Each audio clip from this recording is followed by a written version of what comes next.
Happy Tuesday. What's up, y'all?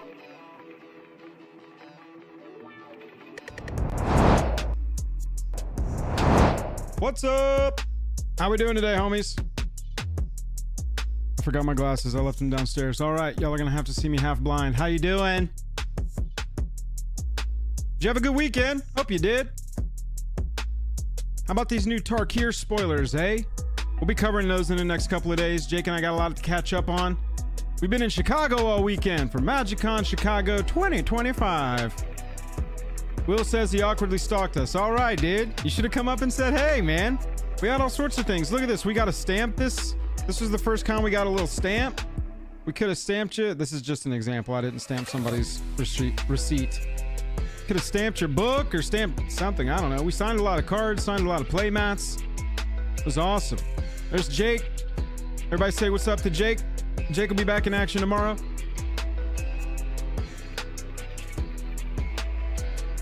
Yeah, there's a lot of stuff on Tarkir coming out. Jake and I are going to be covering that in the next couple of days. We got Tarkir coming up. Jake and I are partners on that set, so we are going to be really diving into that one. Brando, what's up? Yo, it was good to see everybody this weekend. I figured we kind of catch up, talk through the weekend, let people Q&A for people that have wanted to go to MagicCons, haven't been to MagicCons before, just have general questions. Great time for that. Jake and I are going to be at all the cons this year.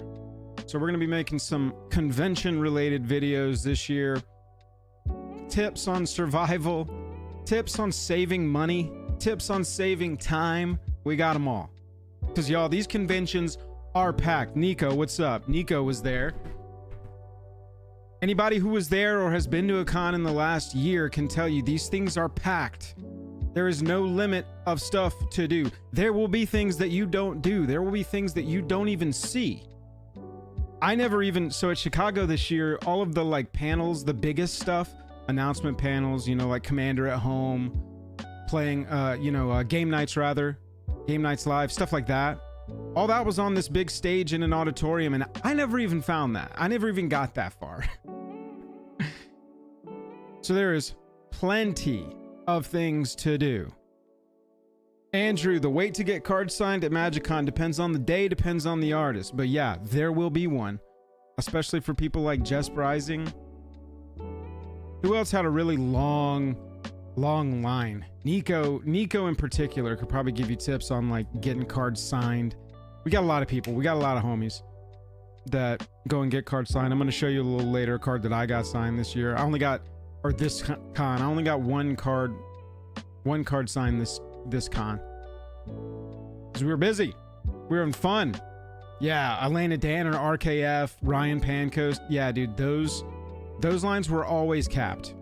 And everybody in the line would just like sit down on the floor when the artist had to go like get a drink or eat some food or something.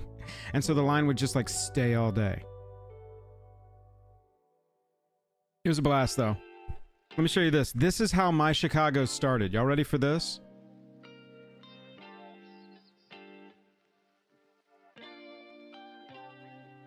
I had about 45 minutes to get to the airport to be like on time for my, go through security, get a bag check, do the whole thing. And as I was driving out of my driveway, a tree had fallen across our driveway in the middle of the night. And I had to, like in airport gear. So like Crocs. I'm saying Crocs on my feet like I only wear those to go to the airport. But you know what I'm saying. I'm suddenly lifting trees. I just basically got out and out of pure rage was like, okay, I'm just gonna lift this whole thing and move it. And so I just like did deadlifts that morning on the way to Chicago so that I could leave the house because an enormous log was in my way. So it started off fun right from jump. It was quite a weekend. Yeah, Nico, getting there was crazy. Because the thing is Jake and I also commissioned and ordered custom tokens new for the conventions this year. Like you got to find us at a convention to get them. And here's the token here. There's our new treasure token, con exclusive. Patrons, y'all probably get these too, so don't worry about that. But you either got to be a patron or find us at a convention to get this year. And so we commissioned these, and they didn't show up in time. They did not mail in time. And Nicholas, I have that set aside. Thank you. Yeah, so I got a notification 15 minutes after I got to the airport. So I had left, went and moved a tree out of my driveway, got into the airport, and right as I get there, I get a delivery notification for our treasure tokens at my house. Gotta be absolutely ridiculously kidding me. It was a fun one. Yo, we gotta back up just for a second. William S. Bister just gifted 20 JAJAM memberships. All hail the Stream Monarch. Yo, if you just got a gifted from William, I need you to tell him thank you. William, from me, thank you, dude. We appreciate the support so much. Obviously, you are the man. Let me see some thank yous in chat for William S. Bister. Let me get this up there real fast.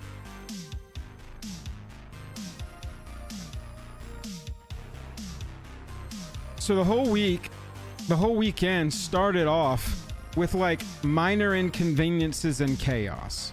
You know how it goes? 20 gifted memberships, bro. You are the man.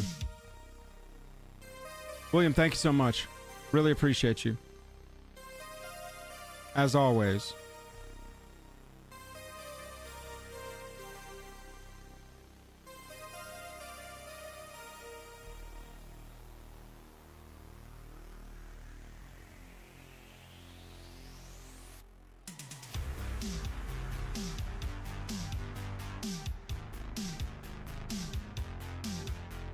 But we got there. We made it to Chicago.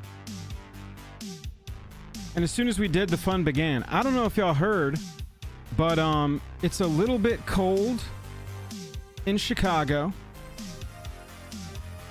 This is basically what the weather was like all weekend.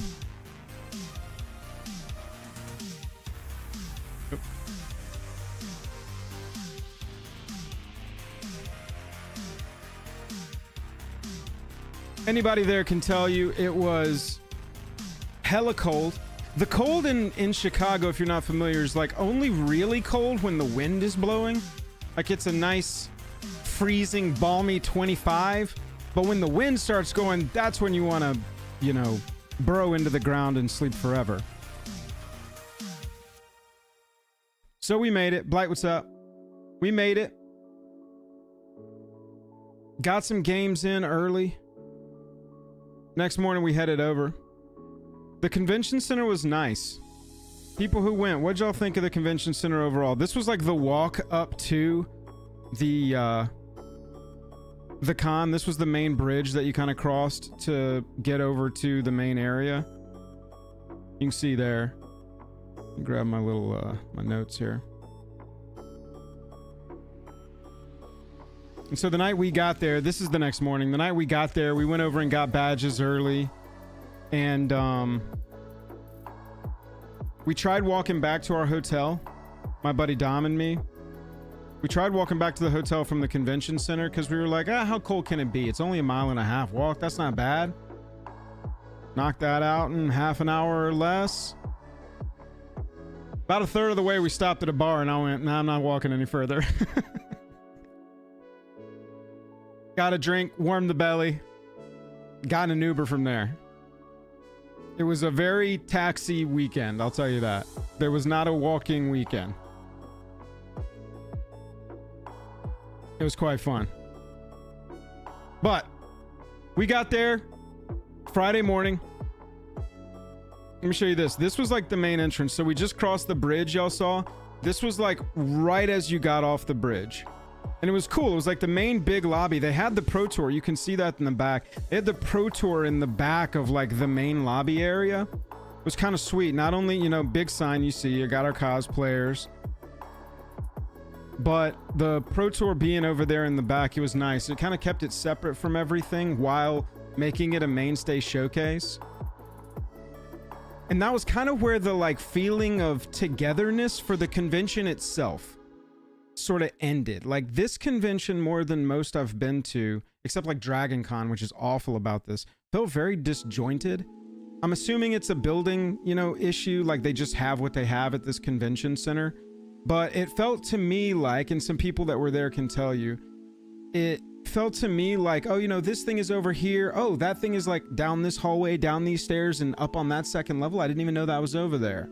Oh, there was like I said, I didn't ever find or go to the auditorium. And that's partially my fault, obviously. We never did like a full walk around, explore, see every little piece of this. We had a lot going on. It was a blast. Not like we didn't fill up the time either. We just didn't see it. And it was all kind of disjointed. One thing that I liked about Vegas last year, it was 2 floors, but the openings were like gigantic, like this. Like there was no like door you can see over on the left. Those 2 entrances over there, that was the entrance into the main floor.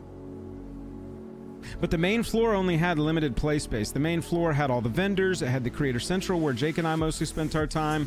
It had the con store. Had some free play space.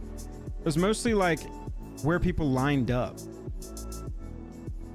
on one big half of it, and then on the other half it was vendors and Creator Central and Family Magic and the store. They definitely did the best with the space that they had. It felt like very disjointed and I didn't know where everything was.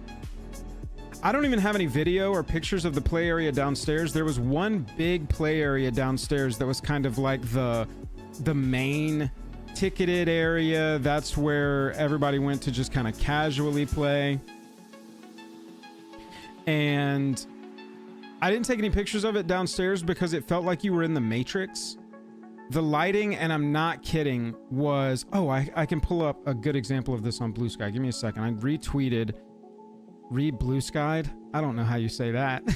I retweeted. Let me go to our profile real fast.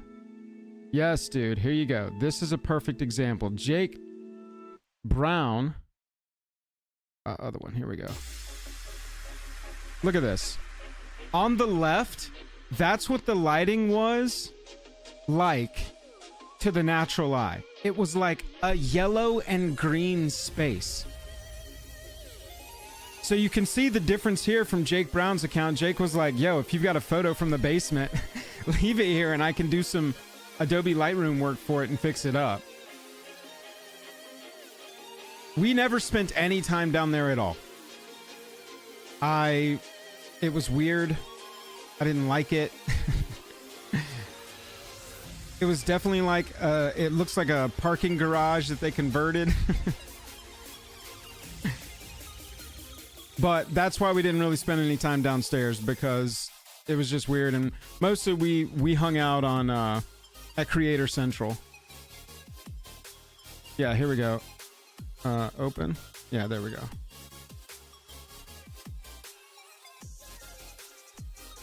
This was from Nico. Playing in a ticketed event. Absolutely ridiculous. They filmed part of the Dark Knight down there, Nick? Oh, that's cool. Yeah, yes. Everyone's favorite said I was calling the bottom floor of the dungeon. That's what that was one of my jokes all weekend, was like they really leaned into us being Magic players and gave us a weirdly lit basement to play Magic in all weekend.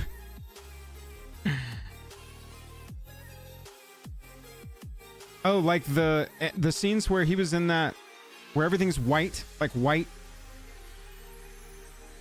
ceiling, white floors, and like the Batmobile's parked way in the back, and he's like at a computer in the middle of the floor. He's like, oh yeah, I also have a furnace. That's where I burn things. Anyway, that was the deal with the downstairs. It was very strangely lit. Didn't understand it, but you know, we survived. The plan was on day one for us to go and get our store stuff done. I wanted some stuff. Some of the mods wanted some stuff. And so that's where we went first. And let me show you. This was after waiting in a line for maybe 30 or 40 minutes. You can see the line wrapping down the back right there. So like that, Dom and me are standing right here. This was the line we had been in to get into the line. This was a line for the line. Y'all, we went here basically right when it opened. We weren't exactly first, like there early. I think Dom went way early one morning to make sure that he could go to a booth and get this certain thing he wanted. But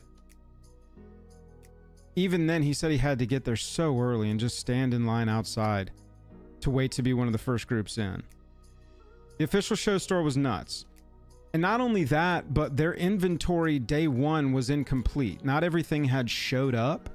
And so basically from moment one, day one, they were essentially sold out of some things because some of it hadn't shown up and didn't show up until the next day, and all of them went immediately unless you were basically camping the show store to see when the stuff showed up. But they had a lot of cool stuff. You can see this shirt. I got this shirt.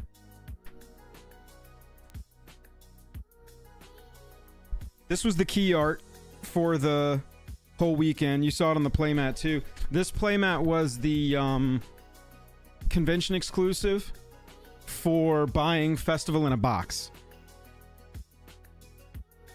which I bought. Let's open this up and see what's inside, eh? I don't know where my scissors are, chat. Oh no, I gotta use a pen.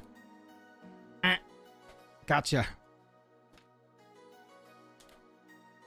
Gotta use a pen and a thumbnail now. There we go. Welcome to your own personal MagicCon.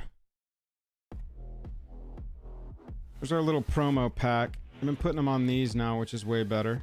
Animar and Friends. I'm definitely rebuilding this. I actually played Nico's Animar Dragons deck for one game while we were there. That's pretty sweet. We'll crack that open. I'm going to open that up because I'm actually going to play with those cards. We'll open up the promos too. Then Mystery Booster 2 box. We're not going to open this today. We'll get a video going out of this. Maybe a break and build. Maybe sell them on drip. I don't know what we're going to do with that yet. Put this over to the side. Let's check this Animar Lair out. I'm excited about this one.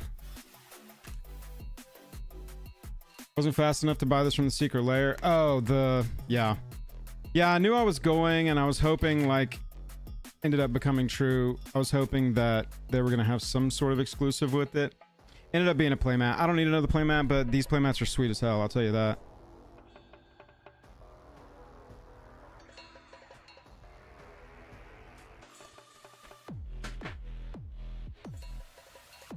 Is there a secret card in these?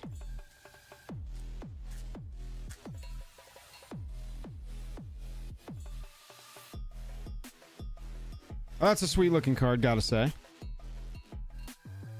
Yeah, the key art for the show was tight. Yeah, Nico, I did. I'm gonna show that too. Mole Drifter, all will be one. Benevolent Hydra. All relevant cards, Forgotten Ancient. I was happy that all these cards are like playable in this Animar deck. And then Animar Soul of the Ancients. Soul of the Elements. With a foil retro Diagraph Captain as the secret card. Can I get a price check on those? I haven't even started looking into these new secret lair offerings.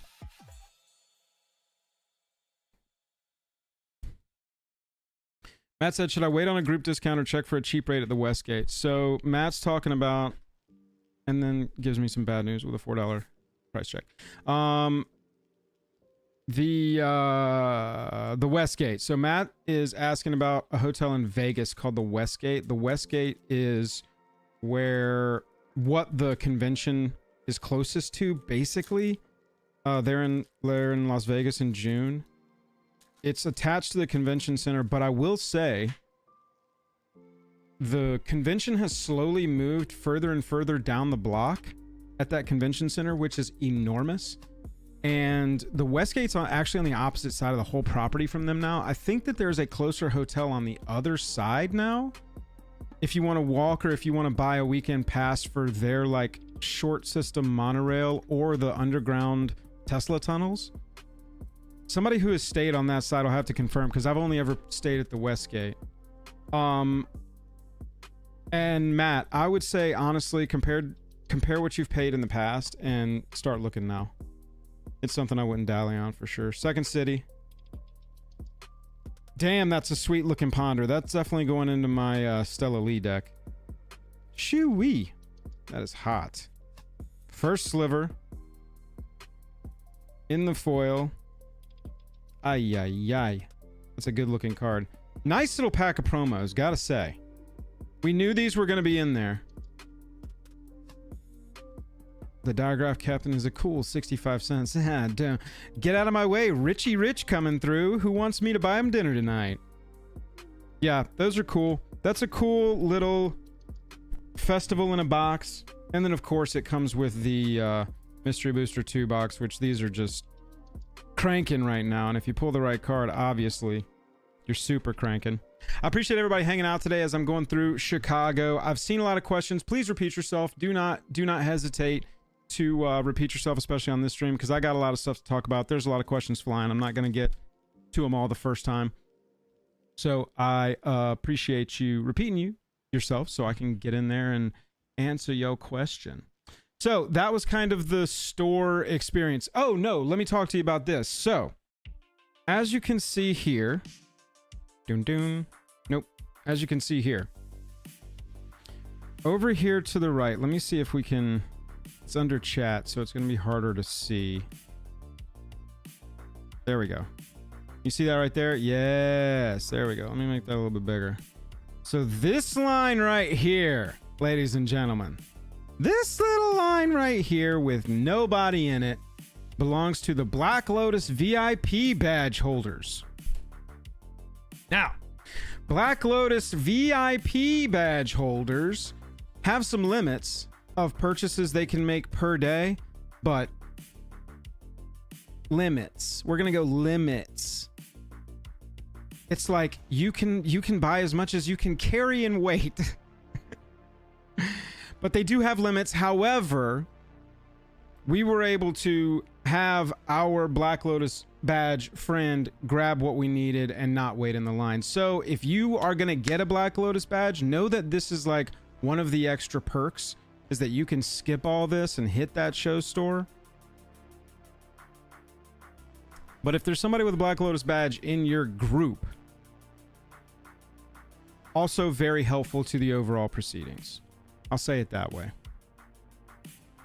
So we got the festivals in a box. They did not even have the festival playmats in on day one. So they actually gave us treasure, or like treasure. I was moving the treasure token. They gave us tickets, treasure tickets. And they were just like little admit one tickets. They were very like, if you knew where to go buy yellow ticks, yellow like admit one circus tickets there in Chicago, you definitely could have gone up there the next day and done a little bit of lying if you wanted to. But we had to go back the next day and get those. Ended up Brody, Jank, got y'all's, got your boxes back there. Bang, bang, boom. It was kind of crazy. Lightning Bolt playmat. That's next on my list. Did y'all see this Lightning Bolt playmat? This was what everybody wanted all weekend. I'm just going to get this one on repeat because people are going to love it. This promotional playmat had everybody juicing. Everybody was juicing. Other man's good to see you. Good to see you. Venom, good to meet. Yeah, Count had me sign his because Count's a psychopath. In a lovely way. No, Nick, I didn't see his. Kirk, what's up? Jank, yeah, I'll go stand back in line at the Ultra Pro booth and hope that they're still there waiting on me. The playmat's sick. I tried to get a good video of it, as you can see here. In person, it's even sicker. This was kind of like the thing at the con, and it also made me go, okay, we need to think about this going in, because when you're budgeting for a con like this on what you want to spend, there's gonna be like limited time, only at this con exclusive, geo locked, however you want to you know, refer to it. Those things are going to exist. This playmat was $50. Somebody in chat? I didn't get one of these. Dom got two. I think Jake got one. I think he went up early final day and got one. Dom loved it so much. Dom bought two. Dom bought one to like store and have, and also one to use so it could get messed up. Yeah, Matt, this one was exclusive to this con. This was only, you could even see. 75 bucks. Blight said $75. So these were 75 bucks. That's a spicy price for a playmat, but you can see quite a playmat. And if you're a Peach Momoko fan, obviously you gotta have it. Yeah, Josh, that was the move I kept seeing was Headhunter. What's up? That's the move that I kept seeing was everybody wanted to buy two. And yeah, you can see it has the date printed on there, Matt. Not to say that they wouldn't, but it in this day and age, that's kind of what I noticed is that all the vendors now also are leaning into the collectability, the WotC moves, right? Exclusives, con exclusives, special timed things, limited runs. It seemed like every booth had something like that. Chicago MagicCon exclusive. Count, what did you buy? You bought like a blind box or something and got a foil. I actually took a picture of it. Count walked up and was like, yo, I spent a few bucks on a, look at that thing. I spent a few bucks on a blind box. Yeah, Count, they also did have this, that wasn't the only shiny playmat that they had at the con that was an exclusive. So back during the Fallout one, y'all remember you saw the like Fallout soda pop, what was it called? It was like a ring of the soda. Radioactive soda. But this one also had that Akira slide promotional art that wasn't on any cards as a playmat. No, that was the main art, right? Yeah, that was the main art for the main card, base art. They had that one as well, and it was shiny on the wheels. Nuka-Cola. Thank you, Eddie. Thank you, Eddie. Count said I bought a $100 blind box in a Sidewinder. Yeah, and he just came with that. So there's always like con exclusives. So I would definitely say if you're going to a convention, have like a float budget that if you don't spend, great, you'll get that money back, but is available for exclusives or dated things or timed things. Like I think I saw somebody say in chat, I'm a sucker for something with a date on it. Eddie said, love me anything that has a date on it. Yeah, check this. So Jake inspired me to do this, but I got my third RK Post signature on my Ulama Godzilla fight playmat that y'all probably seen in a couple videos or streams. Basically, every time I go now, I'm just going to have RK Post walk up. And this time he recognized me. I walked up and he goes, yo, you got your playmat? And I was like, you know it, dude. So I started at San Francisco in the middle of last year and did Vegas at the end of last year and got Chicago just now. So yeah, I'm a sucker for dated things. I'm a sucker for limited geo-locked things. What can I say? Got a YouTube channel about Magic the Gathering collectability. It was a blast. Let's see where we're at in our story. Got to the con, did the con store, the Peach Momoko Lightning Bolt playmat. Oh yeah! One of my favorite things that I saw early on was something that I hadn't thought of, but I was just like, this is such a good idea. And that was flash tattoos at the con, y'all. This is such a cool idea. They had one section, one line in Artist's Alley where Nicholas, yo, yeah, can you send me a picture of your tattoo, by the way, on Discord?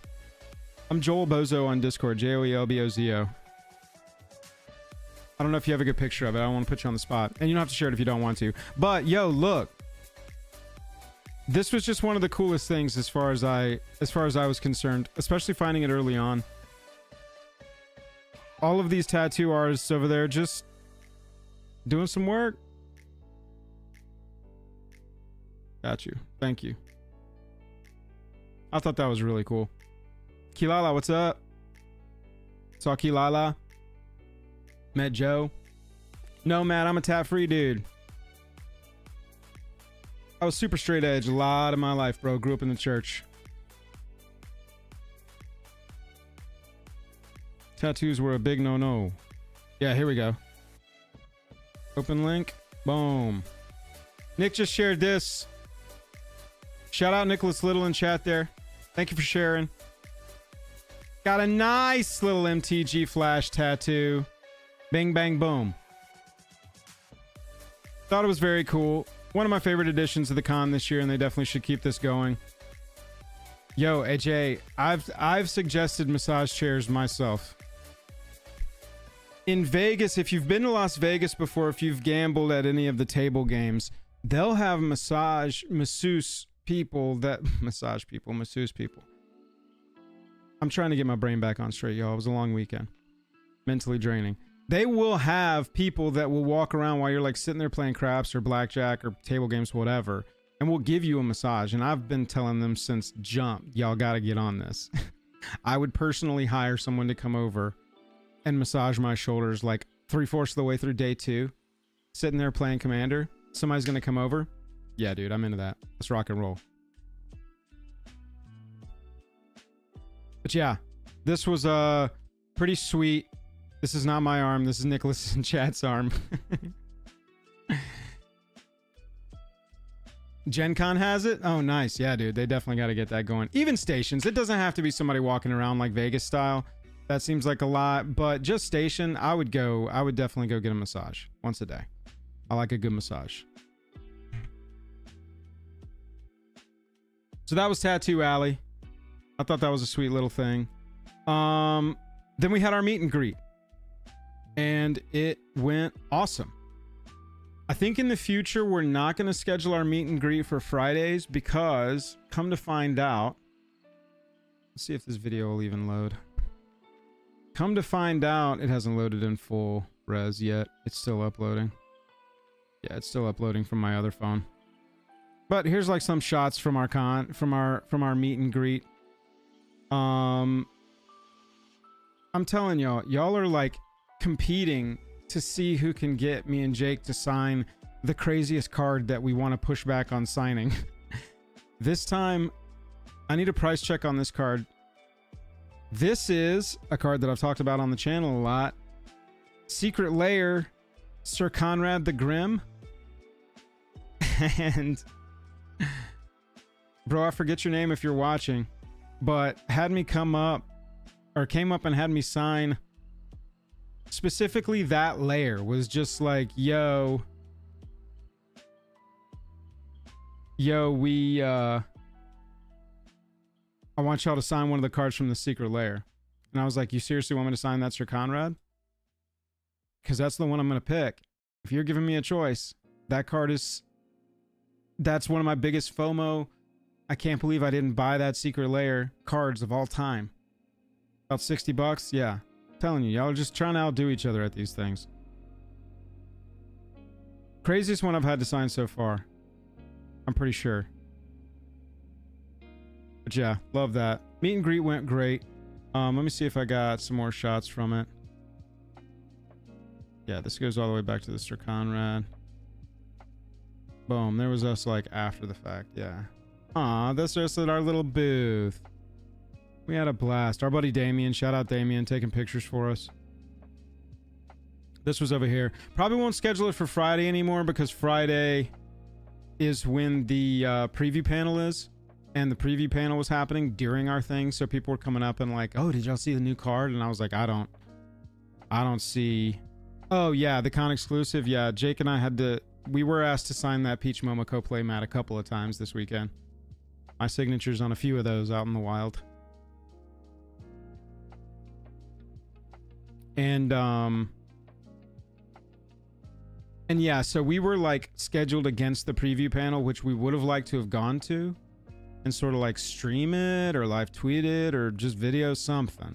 We wanted to make some kind of video out of it, but it just went at the same time. So, you know, probably catch us for our meet and greet. We'll have a meet and greet at the other cons most likely. So you can catch us at our meet and greet probably Saturday. I think it'll be a better time for us to do that just because we ended up having people be like, yo, check this card out.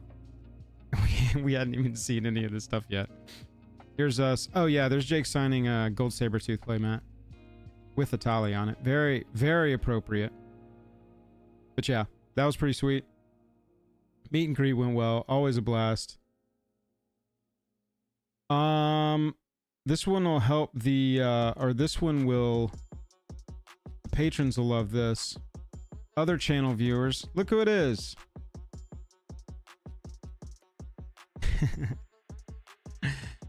We got to hang out with our buddy Lance from Rippin' Ship, aka Cothern Cards. This is us showing off our pack opening hands, as you can see here, as makes sense. Those are pack cracking fingers right there. I don't know if you've ever seen fingers that crack packs, but ladies and gentlemen, they're right here. Yep, Lance is great. Lance is awesome. We hung out with Lance all most of the con, Friday and Saturday. Ended up going out Friday night all together. We had a little creator shindig that we went to.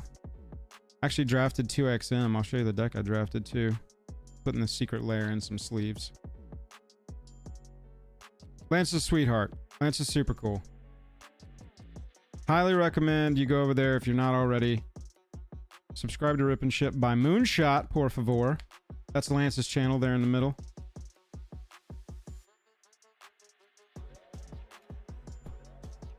Thank you, Finn. I appreciate it. That's my Teddy Fresh SpongeBob. I used to work at Nickelodeon, so when they came up with a SpongeBob crossover, I was like, I want that. It was badass, though. Nice to meet you, Lance. Good to see you. And then that night, we had a little creator mixer, and we drafted 2XM. Typically, when you do a draft at these kind of things, like out at the bar or in the hotel lobby that night, people really want to draft, and people really want to play the first round. But then you start to lose people. People quit after the first round. They drafted already. But when you go out to a bar and somebody's like, yo, do you want to do a free draft at 2XM? I was like, okay, that sounds good. Did a little is it. As you can see, young peasy, lightning bolt kind of thing. Very up my alley. Did splash Teamer in because we got some really good green stuff that just kept getting passed around. Bloodbraid Elf. Had a really good game. I only played one round with this one, but I had a really good game. And I took it down 2-0 with this deck. So that was a fun time. That was all of Friday. It is just, I'm telling you, these things... And I didn't even go after that. We got back to the hotel at like 11 on Friday. And I went to bed because I was super sacked. I had only gotten like 3 or 4 hours the night before. My day had started with moving trees out of driveways. And I was like, I'm done. I gotta go to bed or I'm gonna be useless tomorrow. Because Jake and I had plans to shoot this video tomorrow. There on Saturday. And I was like, ain't gonna work. But y'all, if you go to one of these things, you can play Magic the Gathering wall to wall. Sleep a few hours, go back to the con and do it all again the next day. It's insane how much Magic the Gathering you can play. But it's also insane if you're going just for Commander, how few games you will actually fit in over the course of the whole thing. Just because of how long Commander can take. We'll go through the games I played. I didn't write them down. Nico had this really great idea that I got to do from cons going forward, and that's record all of the games, outcomes, who you're playing, who you played with. I got to do that. But yeah, LobbyCon, Nick, for sure. And Midwest, Brad, yeah, dude, Friday is one of the most tiring days. A lot of people travel. A lot of people, you're also really trying to squeeze in everything, right? You still got Saturday and Sunday, but you want to get your priorities out of the way. Alex, there was more table room, but downstairs was where it was. And if you didn't like downstairs, sorry, but that's what you had. And then somebody asked about events. We didn't do events this time. We specifically kind of left our con open to just develop as it did. There have been years we've gone and had like an event a day, and it feels like that dominates the whole weekend. And so this one in particular, we just went no events. Events can be great, and prize wolf farming can be awesome. Just wasn't for us this time out. Was not us this time. Does anybody watch Hometown TCG? With Josh over there at Hometown TCG. Because let me introduce you to a tall man. We met Josh from Hometown TCG. And Jake's pretty tall. Jake's taller than me, as you can see. Josh is not standing on a box. Josh is standing on his own bolus given legs. Jake was like, if somebody had said, that's Josh, he's a TCG content creator. Jake was like, no, he's probably some kind of fullback. I can't say for sure, but I think he plays football professionally. So if you ever gonna give Josh shit in his comments over on his YouTube channel, Hometown TCG, can a mod link that if any mods are here? Don't. He'll eat you alive. You can't take him. Let me just say that. You can't take him. You can't take him. He'll squeeze you. But Josh was also one of the sweetest dudes ever. Was a absolute joy meeting him. And Josh helped us with the video later today. I'm on Saturday. When I say today, I'm talking Saturday now. Absolutely. If we start a basketball league and have to draft YouTubers, MTG YouTubers to be in it, Josh and Beezy, we're talking high draft picks. 1 and 2.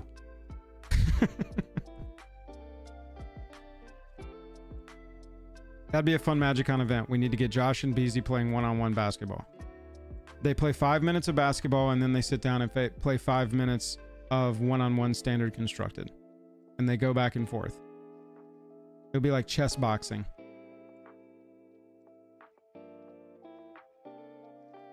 Josh was great. Really appreciated that. Got a game in. This was the first... I'd gotten some lobby games in. But this was the first sort of like actual... This was that morning. It was like, let's get an actual game in immediately, please. Gotta get count on the stream. You know how it goes. So that was a fun one. Getting into Saturday. And then most of Saturday... So we had the token debacle. I'll tell this story. This, I showed y'all at the top of the stream. This is our con exclusive token for this year, treasure token. You either got to be a patron of ours or find us at a convention to get this. We got them in foil and non-foil. Well, we have them in foil or non-foil. They're actually still in Chicago somewhere. That's because I told y'all, like, once when I got to the airport and it was like just too short of a time for me to drive back home, grab them, and get back to the airport in time for my flight.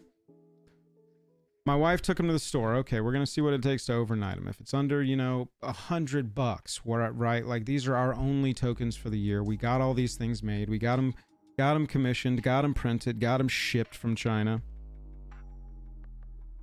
It's under $100. We'll just have them overnight. It's $60. Okay, let's overnight them. It was Friday. It was Thursday at this point. Because we made this plan once I had landed in Chicago on Thursday. And it was like, all right, let's just overnight them. They'll be there Friday, late day, maybe. We'll definitely have them for Saturday, and maybe even have them for half of Friday. Friday gets there, we get the notification of delivery. Go up to the place, no, it's not there. Turns out that's a delivery notification of it's in Chicago. Okay, it'll be here tomorrow sometime.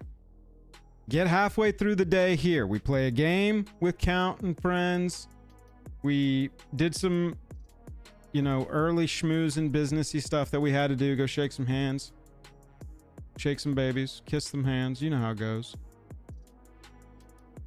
And then got a notification of delivery. They're at the hotel. Okay, sweet. Let's go. Jake and I go back over to the hotel to grab the treasure tokens. They're not there. Wasn't a delivery notification. It was a delivery notification that it was out on the truck. Okay. Cool. So we're like, well, it's out on the truck. Maybe it'll be here within an hour. We can just go grab some lunch. Granted, we've left the con at this point.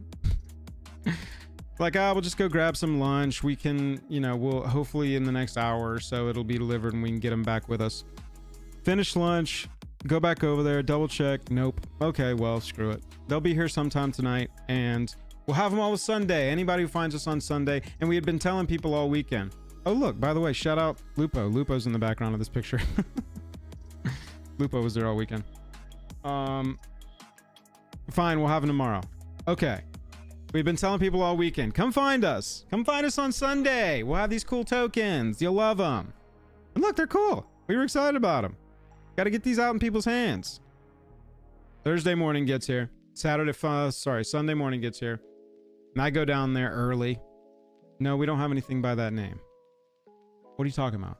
I've got a full-on delivery notification. It's like full delivery confirmed notification. There's no misinterpreting this one. Sorry, we don't have anything by that name. I go to the front desk. Sorry, all of our packages go down there. Ask them. I said, they sent me to y'all. They said, I don't know that. One of those. Not my problem. Go check with them. So I went to the one other place that it could have been, and that person was actually very helpful. And we determined that they were delivered somewhere in Chicago, not to our hotel. So they're somewhere in Chicago. After this stream, my next task today is calling USPS customer support and being like, all right, track them down, get them back to me. And I would love a full reimbursement on those overnight fees because that wasn't overnight. I don't know if you know the definition of overnight, but that wasn't overnight. So burned a lot of time for sure. Potentially burned some money. We'll see how that falls out. Sorry if we didn't get you in Chicago with a treasure token. We'll have them in Vegas. We'll have them in Atlanta.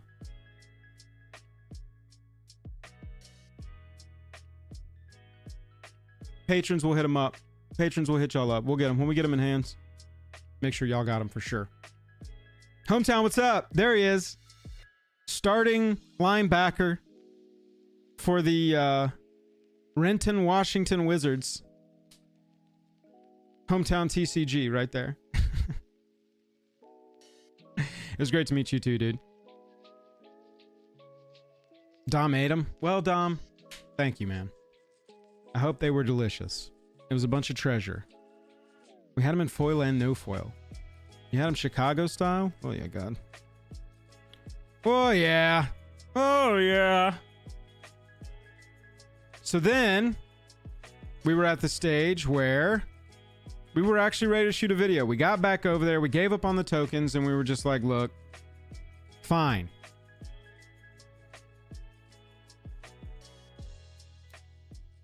And we started this video. This is going to be another one. This video is currently uploading from the camera that we shot it on. Let's see if we can get some like good freeze frames going here. Yeah, this video is going to be so tight. So we sat there, me and Jake and Lance and Josh. Oh yeah, look at that. Con floor action.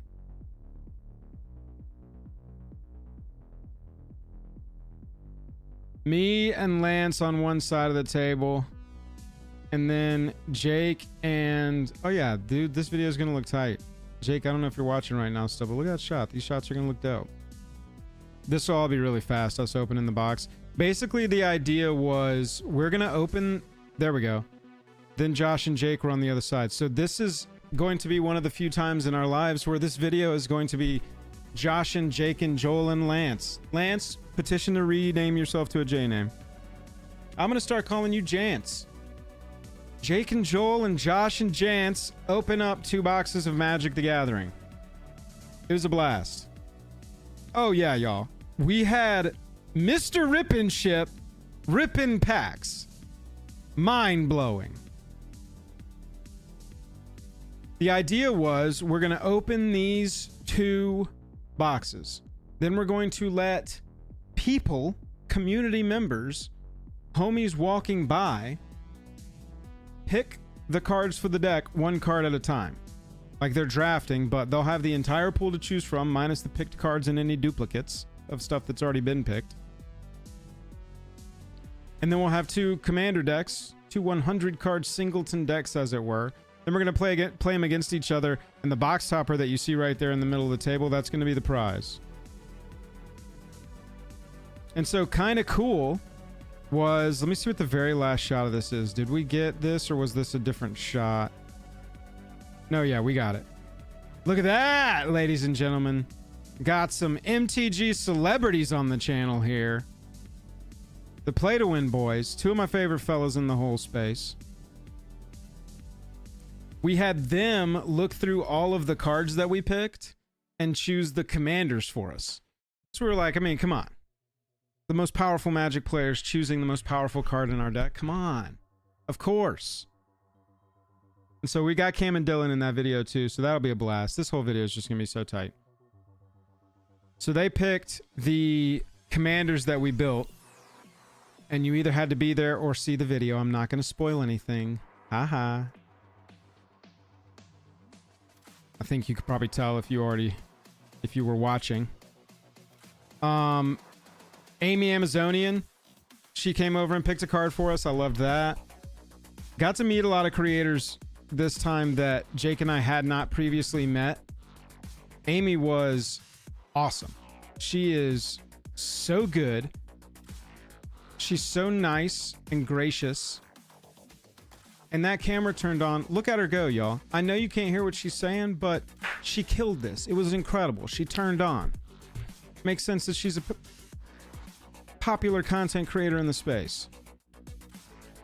So we had everybody come through one at a time, pick their card for the deck, tell us why they picked that card for the deck, sign it for us, then Jake and I are going to play the decks against each other. Whoever wins gets the box topper. Should be fun. And we're going to do stuff like that at future cons. Can't promise it'll be that exact idea, but it was a really fun thing to do. And so we will probably replicate it in some form at future cons. So if you do go to future cons, if you answered yes, I'm going to Vegas, or you're going to be in Atlanta later this year, make sure that you find our schedule and you can catch us and get in one of our videos with us and help us with the video, not just get in it, but help us with the video most likely. Shadow, it was good to see you too. Mitchell, we got to finish off the decks. We got all of the main deck cards and non-basics added. We got to put basics in them and run them against each other. Dom, are you wearing this shirt today? Yeah, if you didn't see it earlier, this is the official key art that you see here on this playmat. They had it on like a pin that was insanely unavailable, and they had it on a shirt that I got. Oh yeah, the back says, it's really nice. It doesn't have like, it's not super emblazoned with the date. I really dig it. I can't see the shot to see if this is even, so just like, you can get the idea. I'll do a little crouch. There you go. That's what it says on the back. So you got me doing a little crouch today. How about that? Thank you, Count. Yeah, I was just thinking as I was doing my little crouch, I was like, God, I feel like a model. Is it coming across like a model, or is it just me feeling like a model? Saturday, what else? Oh, we met Amy. We met Joe Johnson. I'll tell you, Joe Johnson, he will get fiery in a Magic the Gathering game. He will spike you like nobody's business. But in person, gotta say, huge sweetheart. Nothing like his competitive persona. Joe is like the perfect example of someone who is like such a nice, good dude, and then when it's time to compete, locks the fuck in. And he's like, I'm here to crush and destroy. Get ready. He was great. It was awesome to meet a lot of people. Awesome to meet a lot of people. Jake's aunt. Jake is, I mean, she's going to be in the video. I guess it's okay if I talk about this, right? Jake's aunt showed up. I thought it was cool. Jake's aunt showed up and had like done a bunch of convention stuff. I still haven't talked to Jake about this. what she was doing there. But she was just like, yo, I'm here. And he was like, are you kidding? I don't even know what I think they're from Ohio. I don't even know. But she was like, yeah, I went to the costume contest and I went to this panel. I don't know what's going on, but it's all so fun. And she picked some cards for the deck and got them in there. Yeah, bro, she shared a whole bunch of pictures in our family thread of going to the cosplay contest. Like, what a cool lady, man. I've never met her. I don't think I've met her. Maybe when she came, like if she came to Valdosta at some point when we were going to school there. Yeah. Yeah, see, she already had a badge. Like, she was just there to do the con. And also, oh yeah, my nephew's here. He's a content creator. I'll go find him at some point. I thought that was crazy. I know that my mom would never just like go to a MagicCon and be like, oh, I'm gonna just kind of get a badge and explore things and go to some panels and go check things out. You know, I don't know a lot of people that would do that, so I thought it was cool. Got to see her. And that got us through Saturday. That night we went back to the hotel, played LobbyCon. Pictured here. I just saw somebody in chat say I met the guy who pulled the one ring. AJ. Met the guy who opened the one ring. That's him on the left there. That's Mr. Trafton. We got some LobbyCon going back when we got to the hotel. That's Dom and my buddy Steve. Oh, Steve's actually got the Chandra playmat right here that we were talking about. This is, the wheels here are shiny and like the slick of the slide is shiny. Steve, are you still watching? Did you get a good picture of that? You could send me on Discord so I could show people. But yeah, we got over to the hotel, invited Brooke out to play games with us. He showed us his commander. Look at this. His commander is a gem mint serialized Krenko. So crazy. Yeah, AJ, we stayed at the Hilton Chicago, up Michigan. Show up in ATL cosplay as Bumbleflower. Oh, don't give her any ideas. She might actually do that. I changed my mind. She might actually do that. Brad said my kid's mom was and the boys meet you and Jake and haven't stopped talking about it. Hell yeah, that was so nice, dude. She's a boss. She said she has somewhere between 150 and 275 children. I was like, that's a lot. You've basically got an arc going at this point. You can survive the world flood and help us get back to going. But your kid Alexander was so sweet. He'll make the video for sure. Alexander, I don't know how old he was, like 8, 10. Picked some cards for us. Explain why he picked them. So good. Larry, yo, he is the most like humble and down-to-earth dude you've ever met. He doesn't tell anybody. I'm the one that ends up going, hey, this is the guy who pulled the one ring, by the way, when I'm around him. So I get to farm the clout. Nearly 10. There you go, Brad. Yeah, he was just super done. I mean, y'all saw, if y'all saw the interview, we've got an interview with him a few months after everything went down with the one ring on the channel. It's from a couple years ago. But he was working as a forklift driver, just went back to forklift driving after the sale. Like, why would I quit my job? It's only a few $1 million.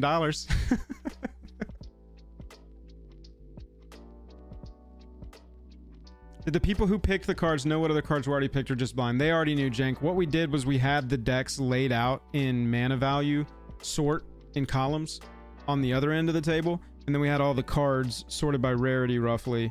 By the end, it was a madhouse. There was just cards everywhere. But on the other end of the table, we had all the cards sorted by rarity and color. And encouraged people, especially for late picks, because we did have people be like, I choose this. And us be like, all right, hang on. That one's already in there. You got to choose another one. But yeah, it was really sweet. Yeah, Nick, it was a goldfish pile when I got there. Yeah, dude, it was chaos. It was fun. It was great. Dom was like standing nearby and just anybody that walked by, Dom was like, hey, come pick a card. We need your help. You want to be in a video? Me and Jake are trying to like, okay, pick over here. Make sure you check the cards. Are you ready? Let's shoot your thing. All right. Why'd you pick what you pick? You know, it was fun. It was chaotic, but it was fun. It was a lot of fun. That got us to Sunday. Sunday morning, we shot a gameplay video with our new buddies, Chad Magic. We had a bunch of people actually ask us from our side to be on their channel, that we should be on their channel. And they said when we shot with them that a bunch of people on their side had said we needed to be on their channel. So there you go. Chad Magic. Yeah, they're UK based. We played a game with them. It was a blast. I destroyed Jake's artifacts really early and took him fully off a color. He was salty for a little bit of the game. I pulled absolutely curb stomping moves way too early in the game. It'll be a blast to watch, I think.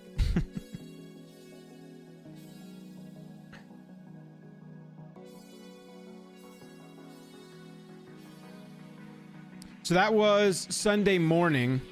We got in that game with Chad Magic, and then the rest of Sunday was playing games with patrons. Got in some games with Jay Kerwin and with Nico and Cool Guy. Yeah, Jank. I mean, I took him completely off one of his 2 colors on like turn 3. And it took him maybe 3 or 4 turns to find that color. So Chad Magic was just like, so do y'all always play really hateful toward each other? No, they weren't like that. But it was the rest of the day, it was jamming commander games. Oh, here's my picture for Jank. Kraken Jank, you're right there in chat. I told the lady to give me the little menu that had a big X through it because I wanted to take a picture of it so that I could prove that I tried to get this pen for you, buddy. Sorry. That's my bad. I tried. As you can see here, they didn't want to. The lady, even as I was walking away, I was like, it's gone, sold out. Okay. Can I see that thing so I can take a picture of it so I can prove to my friend that it's gone? They were like, yeah. I was like, all right. She was like, check eBay, maybe. Check eBay, maybe. Come on. It's not good when even the people working there are like, scalpers got him. Catch you later. Yeah. By scalpers, I mean fell into her purse. A big bag of 80 of them fell into her purse. Ridiculous. Count, you send me a picture of the... Oh, yeah, dude. Check this. So this was the Chandra mat. All of this here. All of this here. All of this was all foiled out.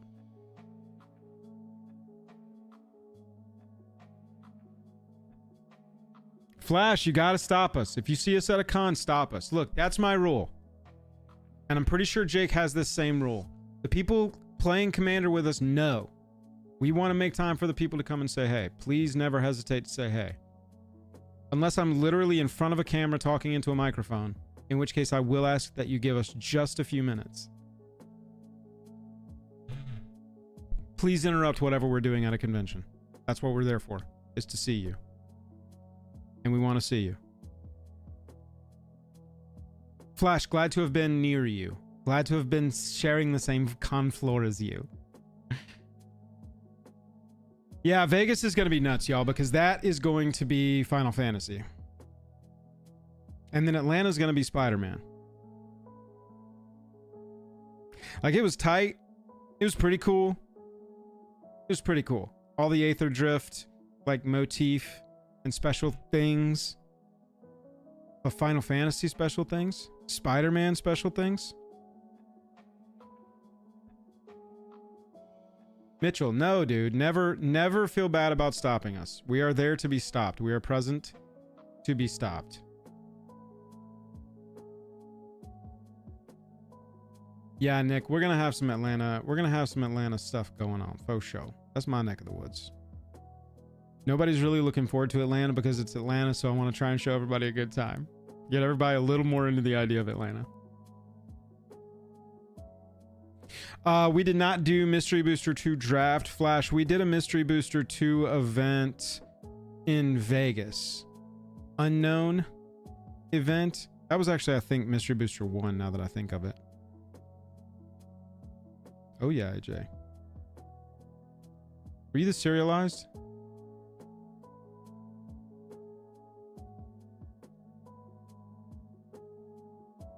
Saw lots of crazy goodies. Yeah, I don't know why this is opening up like that.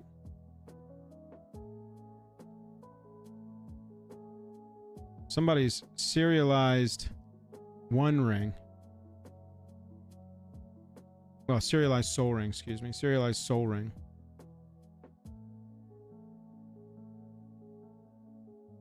Yeah, Dom opened his whole Mystery Booster 2 box. Chicken Richard opened his Mystery Booster 2 box. He got four Future Sight foils. Kind of insane. Hey, if you're hanging out, if you haven't clicked like and subscribe yet, I'd appreciate it if you did. Thank you very much. Games that I played on Sunday. I played against Nico's. Oh, I played with Nico's Animar Dragons. That was really cool. Straightforward kind of Dragon Kindred deck, but with Animar as the commander. It was definitely turns where I was just playing 6 and 7 cost dragons for, you know, 1 or 2 mana, depending on how many colored pips it had. I got absolutely, rightfully so, smacked down because I had Lathless making a dragon every time I played a dragon, and I had my the dragon that gives all your attacking dragons double strike on the board. And somebody was like, nah, time for that to be done. Yeah, it's probably fair. Probably fair.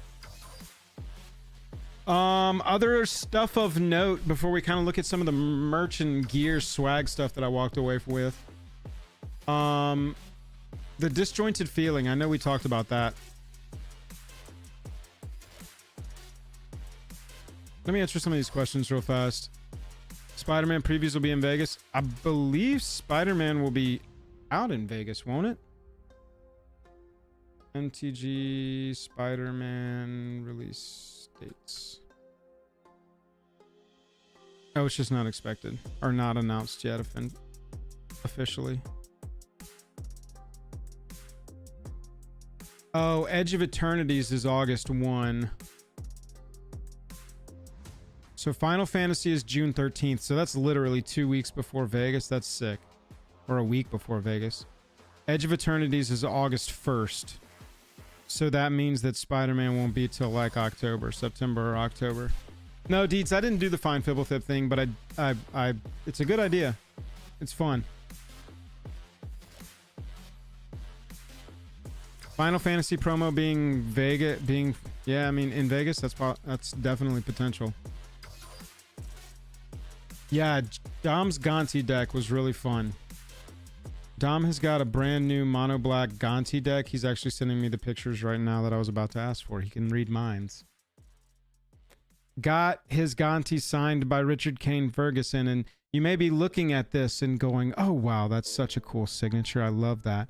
But when you flip it over and find out that it's not just that, but that it's also an RKF artist proof of Gonti on the back. Oh, whoa, whoa, whoa, whoa. Hey, Jay, I showed it. Boom. I had somebody come up, AJ in chat, come up and show me. He opened up a serialized Soul Ring, Elven Soul Ring while he was there. Yeah, Dom, this is one of the like, no, you're good, man. This is one of the like things that I'm telling you, you need to budget some extra money for if you can when you go to these conventions. Dom did not walk in going, I am going to spend a significant amount on a Gonti artist proof. But when he goes over there to get his signed and RKF goes, hey, by the way, I've got this artist proof of this that I just made. I'll let Dom share in chat if he wants to. That's his prerogative. How much this was. But it's gorgeous. And will just be a treasured prize for that deck forever. When a player casts a spell they own, that player they don't own, that player creates a treasure token. Whenever a creature deals combat damage to one of your opponents, its controller looks at the top card of that opponent's library, exiles it face down, then play that for as long as they remain exiled. Mana of any type can be spent to cast a spell this way. These games get insane, y'all. Yeah, there you go. So Dom's full story on this is he got Mystery Booster 2. He got a festival in a box as well, like I did. He opened his that night in the convention or in the hotel and opened up a foil Future Sight Demonic Consultation, which, if you haven't seen it,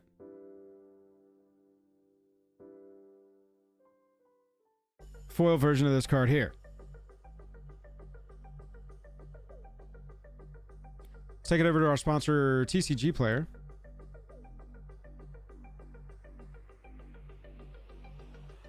Get a price check on a foil one of these.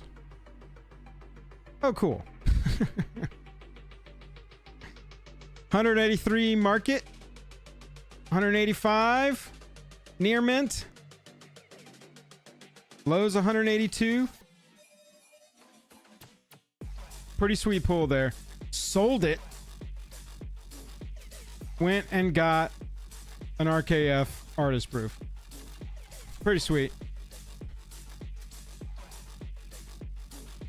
Pretty sweet little card.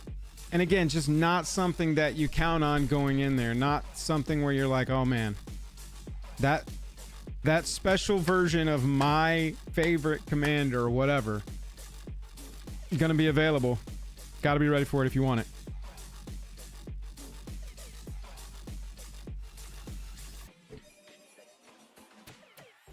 Trell, what's up?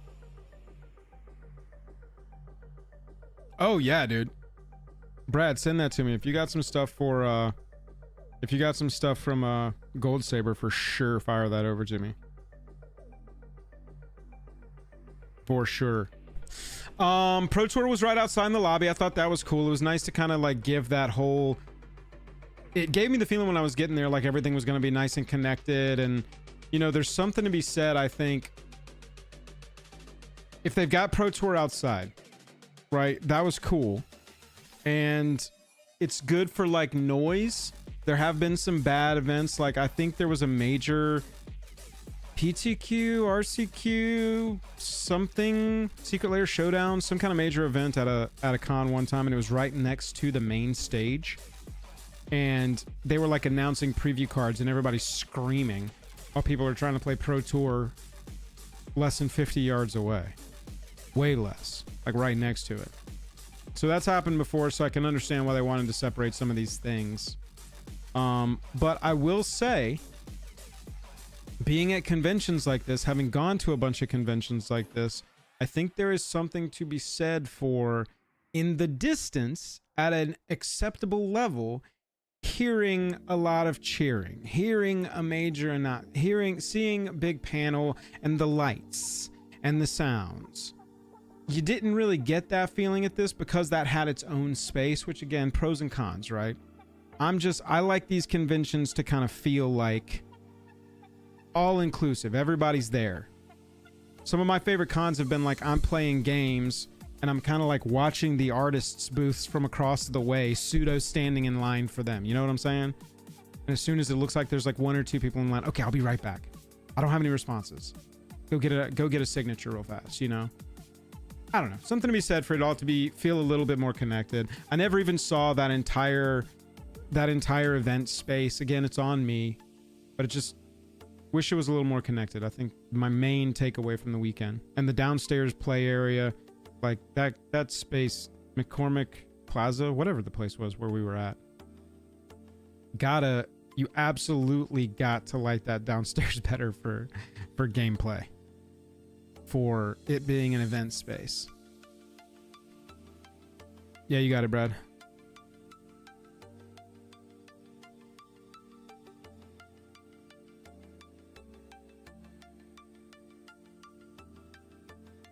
Oh, nice. Gold Saber was one of the artists on place. Got a little Thanos sketch. Is that Joda on the other side, or is this just going to go with your Joda deck? That's pretty cool. Sorry, I'm not even showing it. Don't look at my messed up keyboard. Pretty sweet. Love a good Gold Saber piece. Gold Saber did our sleeves from last year.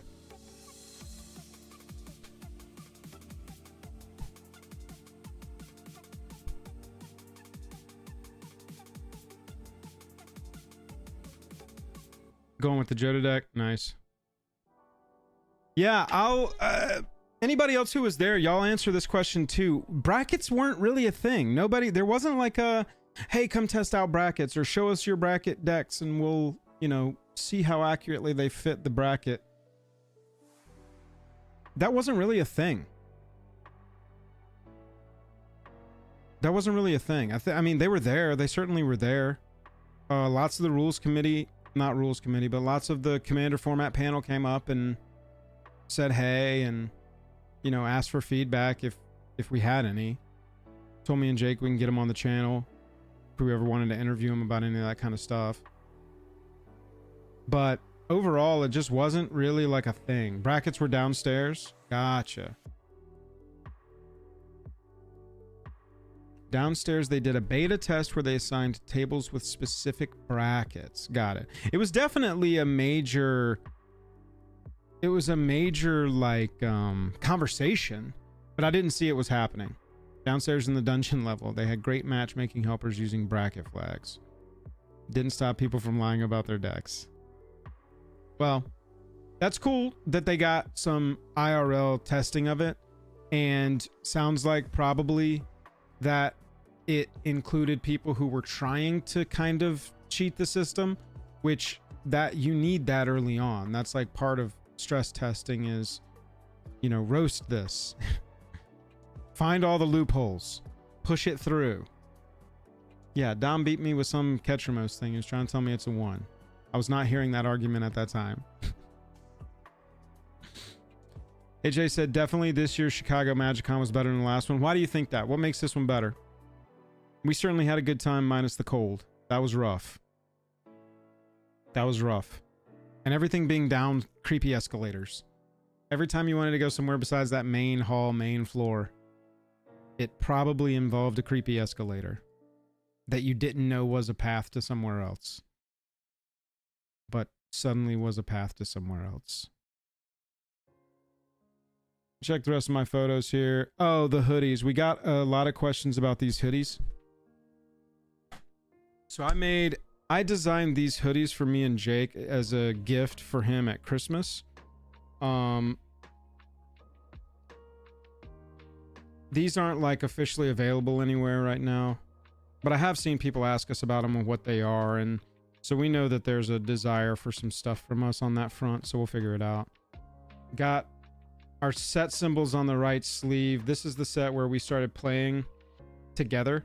This was the set where we started the channel, and this was the set where Wizards brought us in as partners for the first time. And then both of ours, as you can see here, both of ours have text on the back of our favorite commander right now. Mine's got the hottest text, and his has Imskir's text there.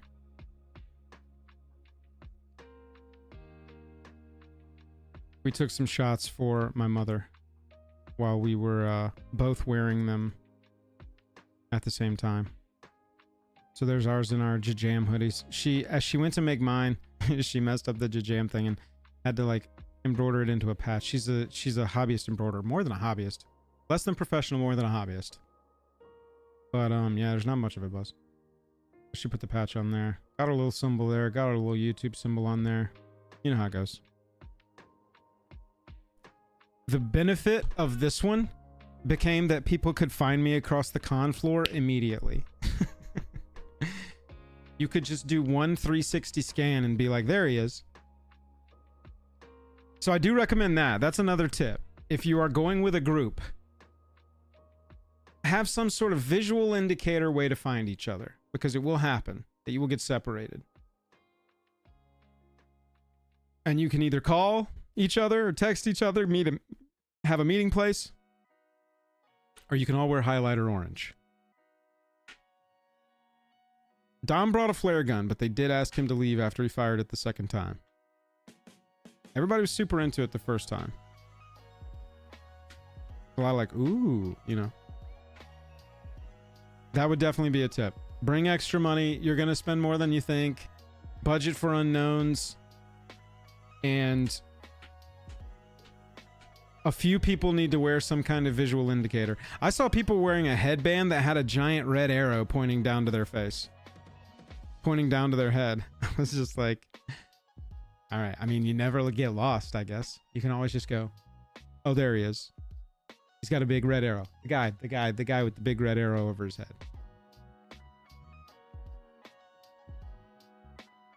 What's CEDH part, AJ? I saw that they had a learn to play CEDH event that went really well, I thought. Yeah, there you go, Brad. Purple backpack will definitely help.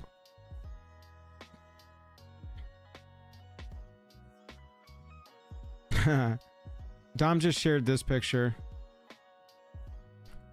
So, oh yeah, I got a picture of this to share too, and I'll share yours second. Hang on, let me... We got in trouble with our official Wizards handler. In trouble. She did come over and tell us not to do something. Look at this. Oh, come on.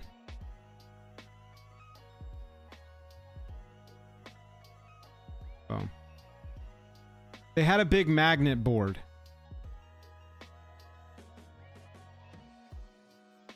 I don't know if y'all saw any pictures of the big Dragon Shield magnet board. They had this. Lots of different channel names, lots of different like MTG words. And Dragon Shield have put Jake and Joel are Magic on there. Aw. Now, what do you know about us and our fans? You better not put a bunch of random words up there with Jake and Joel are Magic as an option, because somebody's gonna get inappropriate. And so we come over. Jake and I did not do this. We officially denied it on site. I'm officially denying it on video. Jake and I did not do this.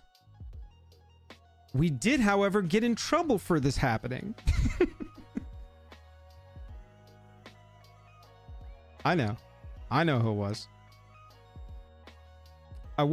I look over and I see her, our handler's like coworker, taking the words and specifically walking around the different sides and putting them on different sides and different heights and hiding them. And I was like, oh, I bet we're about to get asked not to have any inappropriate things on the wall again. Then come to find out, Amy Amazonian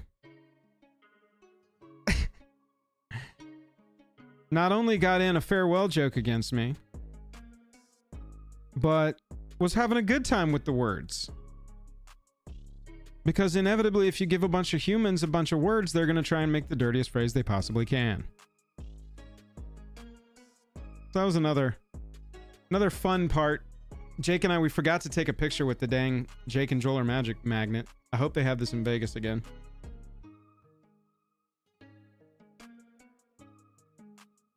It was a fun time.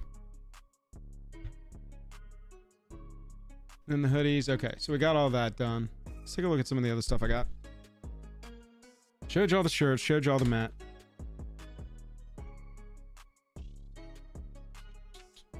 Ended up, I'm gonna look at these because I haven't even opened a lot of this up yet. From like various drafts and stuff you do, you just end up with so many piles of cards. You're just like, I'm just gonna shove all these in a box, and inevitably, oh, this was from a collector pack that I opened up. Yeah, I'm pretty sure that it makes sense that a bunch of us go dirty, obviously. Look at that card. One of the coolest looking cards that I do not need. I've opened 2 of this exact same foil, exact same treatment. Oh yeah, and this is like my 3rd or 4th foil Radiant Lotus. For some reason, I just stay straight open in these things. That was pretty nice to open. And you're never going to turn down Verges. We always love those. Yeah, this was the first time I've been to Chicago for MagicCon. Not the first time I've been to Chicago, but first Chicago of MagicCon I've been to. Oh, Gear Hulk. Walk away with a lot of cards from that set, you know? Whatever is the current set of the time. Got some tokens from... Oh yeah, I bought this from RK. So when I go get my mat re-signed by RK, he doesn't let me pay him for this. The new signatures. If you missed this earlier, Jake inspired me to start getting this signed by RK posted my Godzilla Ulamog playmat. Get it signed at every convention we go to. And so he doesn't, at this point, he doesn't let me pay him for this. I just walk up and hand it to him and he signs it and that's it. And so I typically like buy a token or something from him and then overtip. And so these like, can you hear that? These are like acrylic. Like acrylic. Maybe you can hear it if I do this while I talk. Yeah, so I could talk, and they're very, very hard. It's just acrylic plastic. So I bought this and had him sign it. Hard to see the signature. There we go. Coolest signature in the game, gotta admit. Laney Danish rainbow signatures look pretty cool. But I got that from him as my way of paying for the stuff that he won't let me pay for. Bunch of stickers. Oh, this was like the best pull from that 2x2 draft that I told you I had Friday night at the bar. That was like the best pull I got from there. And I just pulled a bunch of stuff like my rares and some stuff that I thought maybe would show up and maybe I'd put in commander decks at some point. Opened up a random pack, got a Chandra in it. I was opening mythic planeswalkers all weekend too. Yeah, there's, you know, just playables. I pull out the playables and a lot of stuff gets left behind. Tons of cards that you end up with going home. Lots and lots of bulk. The other big thing that I bought were a lot of new deck boxes. If you've been watching the channel for any amount of time, you know that I love... They're sponsored by Dragon Shield. But I love and recommend, and they know that I do it, these deck boxes from Ultimate Guard. They're really hard to come by, but they're on site. They had a bunch of them, including the clear ones. However, the clear ones sold out day one. I bought one clear one on day one and went back to buy more the next day, and they didn't have any. But they had these, and I'd never used these. These are fairly new, I think. But I honestly dig them.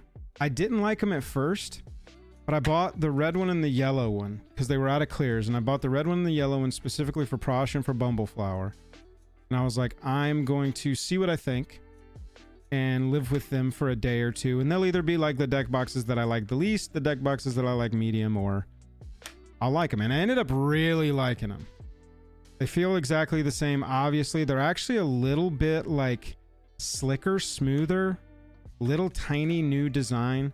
You can tell that they were slightly redesigned because the logo's like on the front. It's a little different than the clear ones that's got the whole word logo on the front. So you can see they did redesign them just a little bit, but they're, for all intents and purposes, exactly the same. They just feel a tiny bit different. But these are fantastic. I went back after I bought the red and the yellow one. I ended up going back to the booth and getting the purple one for Saheeli and a green one for, I was just like, I'm just going to buy another one because I want to go home with 4 of these. So I ended up buying 5 new deck boxes from them and really filling out my whole collection of deck boxes like this for my commander. My Saheeli deck was Saheeli at Radiant Creator, was one of my main decks that I played all weekend. I took 5 decks. I took Saheeli,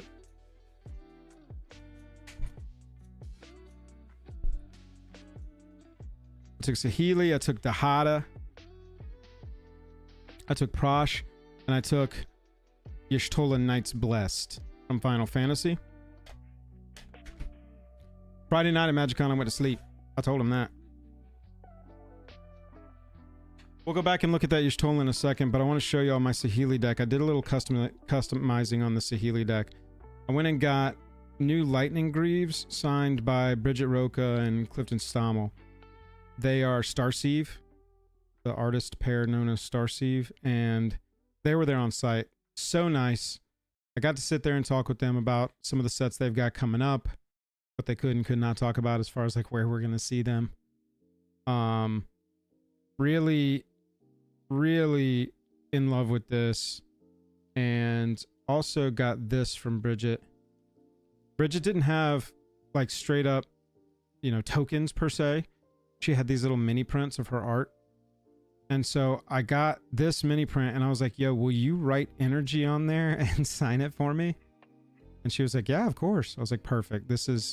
I'm going to put that with the Lightning Greaves in the Saheeli deck, and that's going to be my little customized kit there. And then I wanted tokens. So I went to Tyler Walpole's booth. It was like really last minute. I was sprinting around all the artist booths that were still there, and I was like, I want to find a copy token that fits visually, thematically with my Saheeli deck. And so Tyler had this cool copy token, and I got him to sign it. And because it was only a couple bucks and I wanted to use my card, I also bought his treasure token and got him to sign that as well. So pimped out that deck a little bit, did some customizations that I'm happy with. Thing I like about this Saheeli deck, and I've said this to a couple people that have played against it, is they don't print energy cards very often. I know over the last 2 years that's not true, but you got to think they're going to slow it down. And so this deck, besides like, I don't like this energy card anymore, it sucks, I'm going to replace it with like a game changer. You know, this deck is pretty much set. I don't have to worry about upgrading it a lot. It can just always come out. It's going to constantly be like a 3+, maybe a 3. Dom, you played against this deck a lot this weekend. Do you think this was more of a 3? It's more like solid 3 because it's just an upgraded precon. Basically, I just took all the good energy cards that were in the colors from the other 2 years and smashed them in here, and that was version 1. Really fun deck, though. Really enjoyed it. Travis said, oh, you might have done something cool Friday night. I did do something cool Friday night. We had a creator mixer. I told him about it. I drafted 2XM. I haven't showed off my deck. Look at this. This was the deck that I won my round with. We only played the 1 round, but I did win my round. Turns out when you have Bloodbraid Elf and multiple Burning Tree Emissaries and you don't get screwed for colors in your 3-color deck, you can really win a game. Really can win a game. Got a foil Gruul Turf. Love that. Other random things. There's a picture of me at the Dragon Shield booth. They had a photo booth. Here's a picture of me and Jake. Jake exhibiting his weaponry skills.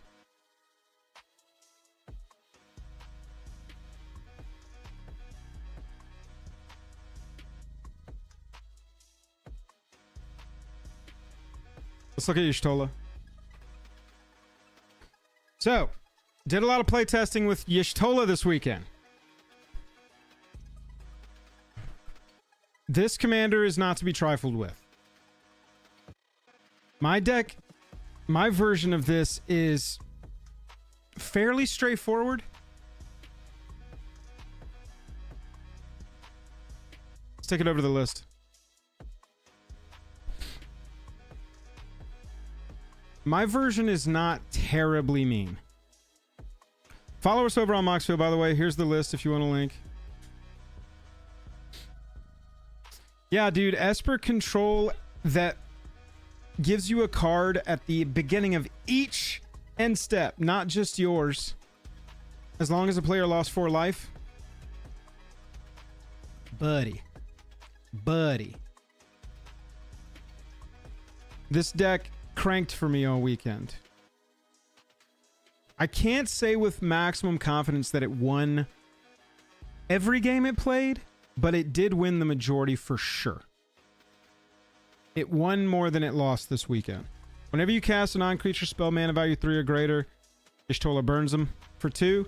And so if you cast a card, let's say like... Where's my... Oh, these are my sorceries.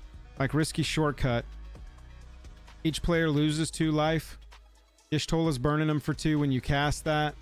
That means that the 4 life has been achieved. You're definitely drawing a card. And then you get all the effects of this. You're drawing cards. You're burning them down. You're life gaining. There's one game where I had Y'shtola equipped with Shadow Spear. And I was like pretty far behind, but the table accurately was like, we got to deal with that because that's not good. You're gaining 8 life every time you cast a 3 mana or higher non-creature spell. Cool cat. You got a CDH version? Heck yeah. I want to see that. But yeah, this deck absolutely stomps Richie Rich decks. Oh, that does say 2,000 there. Why is that? Probably because the duels are in here and all the fetches. Yeah. I am a person who owns the duels and the fetches, and so I do put them in every deck. I almost got Sigil of Sleep. I went to cast this. Whenever enchanted creature deals damage, period, not combat damage, return target creature that player controls to its owner's hand. As I went to play this on Y'shtola, Y'shtola got answered because we were about to go nuts. Definitely want to do some updates to this.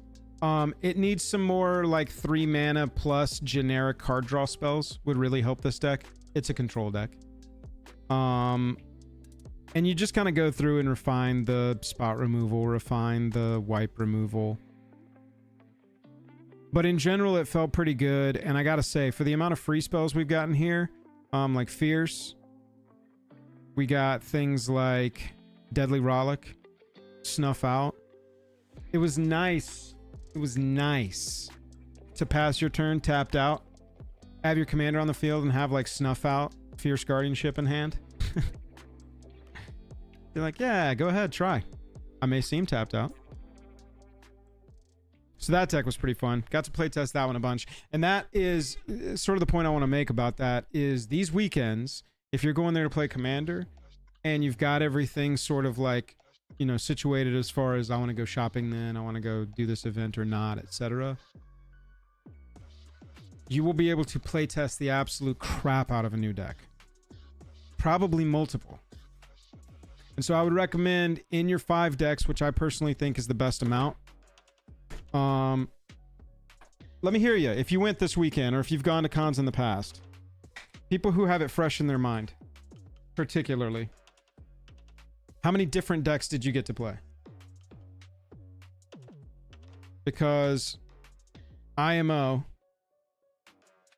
Oh, did my thing freeze? Hang on. Oh no, just the signal. Weird.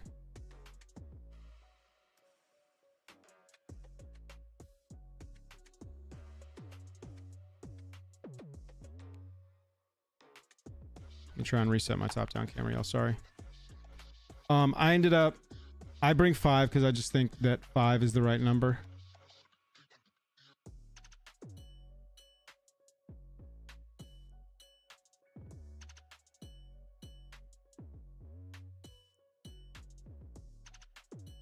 But you can play test a new deck so well.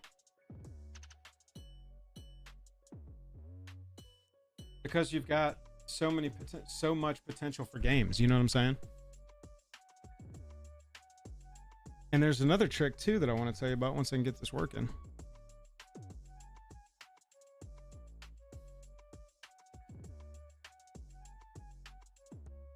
Good, good, good. My hand moving. Y'all can see my hand. It's not frozen anymore. Nope. Oh, there we go. Okay. Yep, there we go. I think it's there. 5 is the number, y'all. I got to test all of these. A ton. 5 also happens to be the number of decks that will fit in a quiver. We are not sponsored, but I love quiver. With a little extra thing for all your infinite tokens piece. Some tokens in the top and your markers. I love this thing. Plus, it accepts stickers, which I've been slowly accumulating, as you can see. The other thing that I saw more people than I ever do. Quiver. Enjoy, Jank. Is play other people's decks. I had a blast playing Nico's deck, playing Nico's Animar deck. I saw Voxy tweeting this morning about a game she played with Travis and somebody else, but she was just gushing about, I want to play other people's decks at these cons from now on. It was so fun. I would never build that. But playing it was a great time. Yeah, Travis. She played Travis's Assassin's Creed deck. And she was tweeting about how much fun it was to borrow somebody else's deck. So think about it. It's not always going to be an option, right? You're going to play with people who are like, I don't want to let a stranger borrow my deck.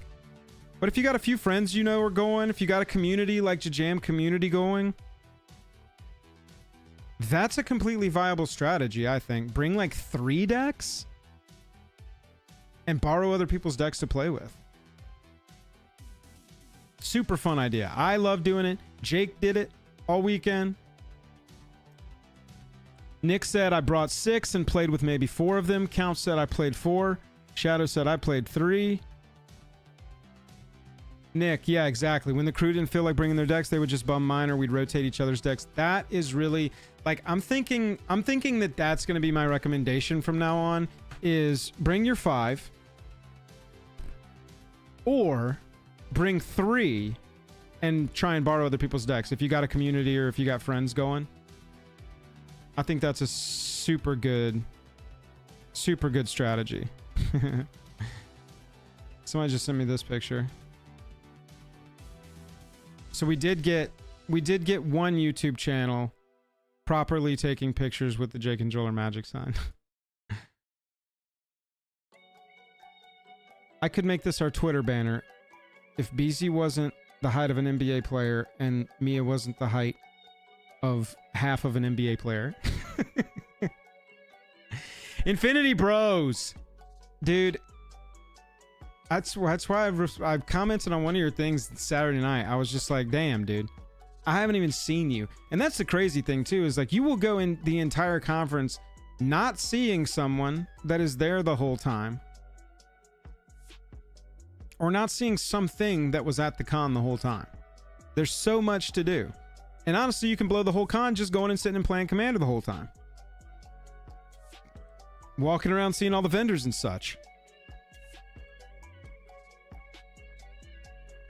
Yeah, Lord Nick, I hear you. It does suck for our European friends that the cons seem to be super stateside this year. Don't seem to be, definitely are. I'll say Atlanta is probably your best chance.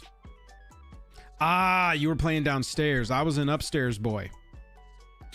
I didn't like that green light, did not mess with me. I'm a very sensitive little flower sometimes. Auditory processing, not exactly a skill of mine, and so cons can be overwhelming, especially like smaller events at cons that happen in smaller rooms. And my eyes and my ears, dude, my senses. I'm trying to work on my Wolverine thing, but you know, my Spider-Man thing, but when I get overly stimulated. Yeah, see, Travis knows. I'm a delicate little daisy. I'm a sweet little baby bear. I did not like downstairs. I avoided downstairs as though it did not exist. But that was just me. It was fine. Fine for some people. Was not for me. I would prefer the lighting just be normal the whole time. Let me see. No, my top down for some reason is frozen again. I'm gonna have to restart all this. I can show you all the pins here. Got some pins as well. Pin trading is something that's been making a bigger and bigger splash at these cons. So much now that individual stores and booths are offering exclusive pins. I showed y'all that Jank pin that was completely out of stock. I was going to get one for me and one for Buddy Jank, but that did not work. The MagicCon Chicago there, you can see in the middle, that was the featured pin. I try and get one of those for all the ones you can see there we're starting to collect. All the ones that we go to professionally.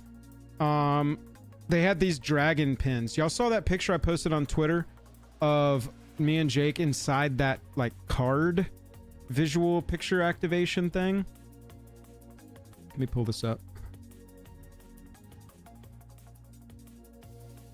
They had a lot of these kind of cool, cool things here. This was a little photo op that they had the day that those previews went live. This showed up on the floor. And, if you went and took a picture with it, you got to pick a dragon pin from the 5 clans. And so I picked the Mardu dragon first because, I mean, y'all know, we had to do it to him. And then I ended up just being offered another choice, and so I went with the teamer. You know how we do. You know how we do. We're Mardu teamer boys over here. At least I am. I would say Jake's a Mardu boy.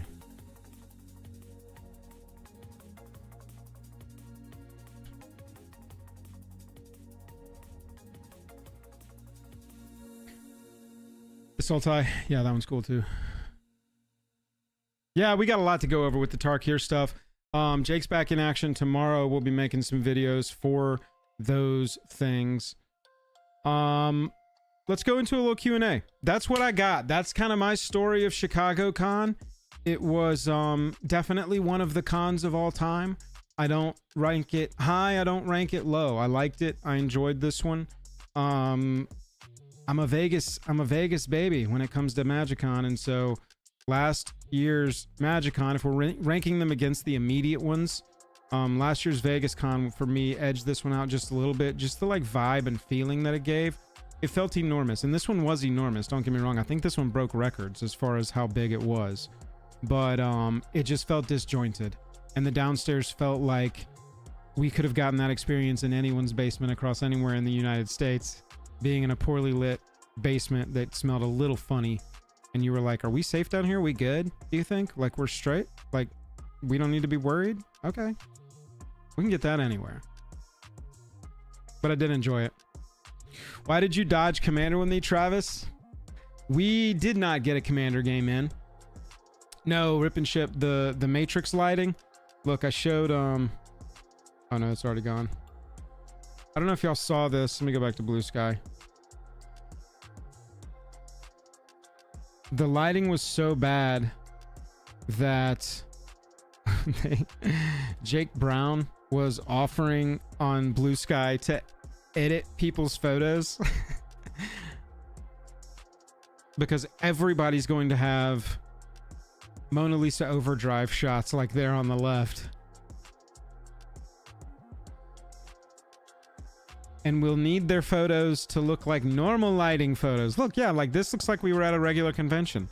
This looks like we should have all been wearing long trench coats and sunglasses inside. Yeah, dude, don't try. Go to Vegas, bros. Definitely do it. Vegas is the show every year.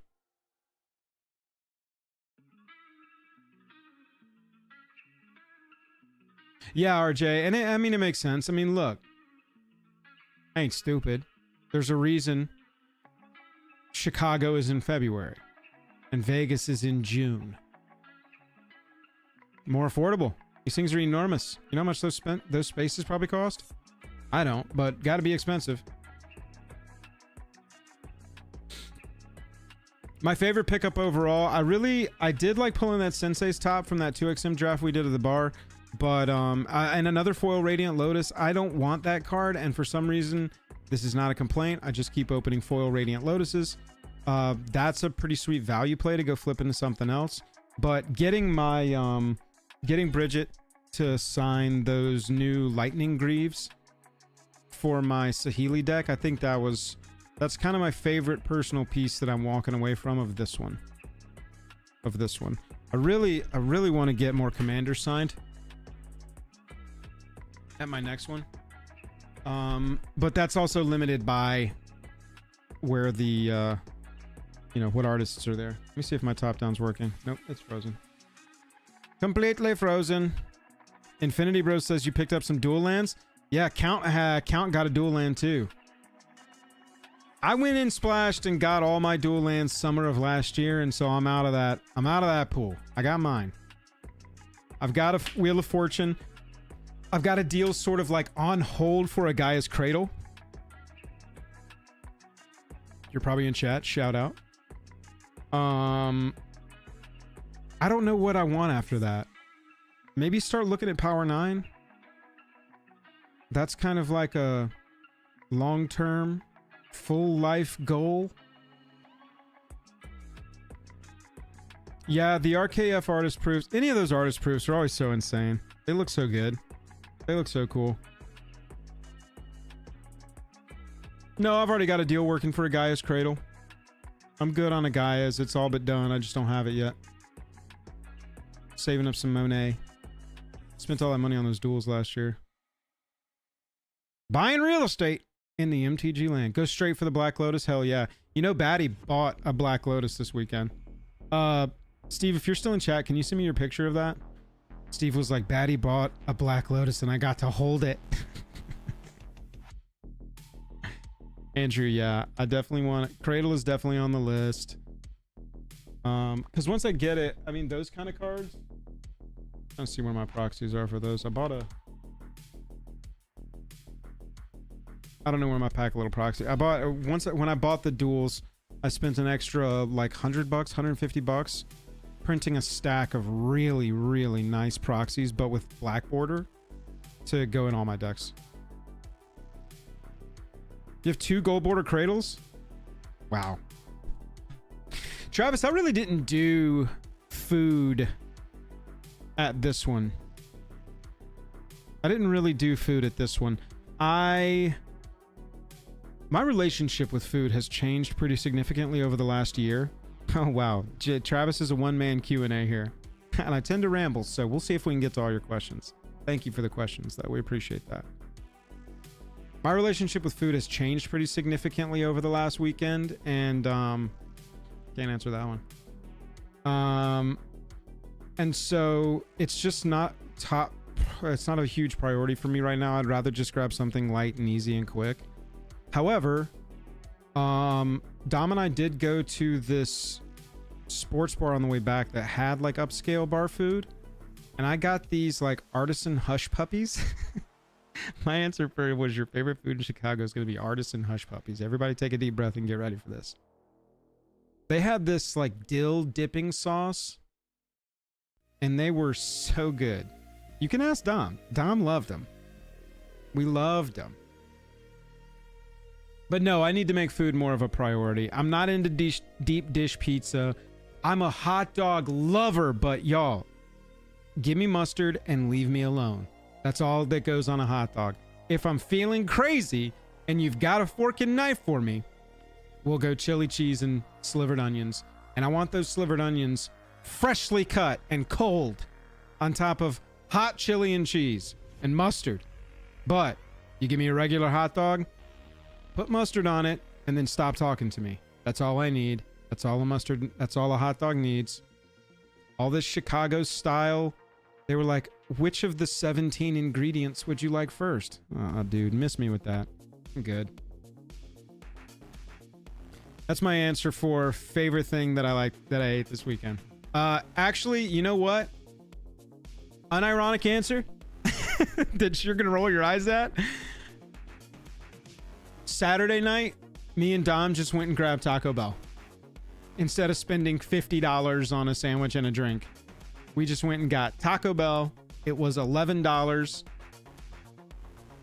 You know, it created a bathroom emergency for us at some point, as Taco Bell does.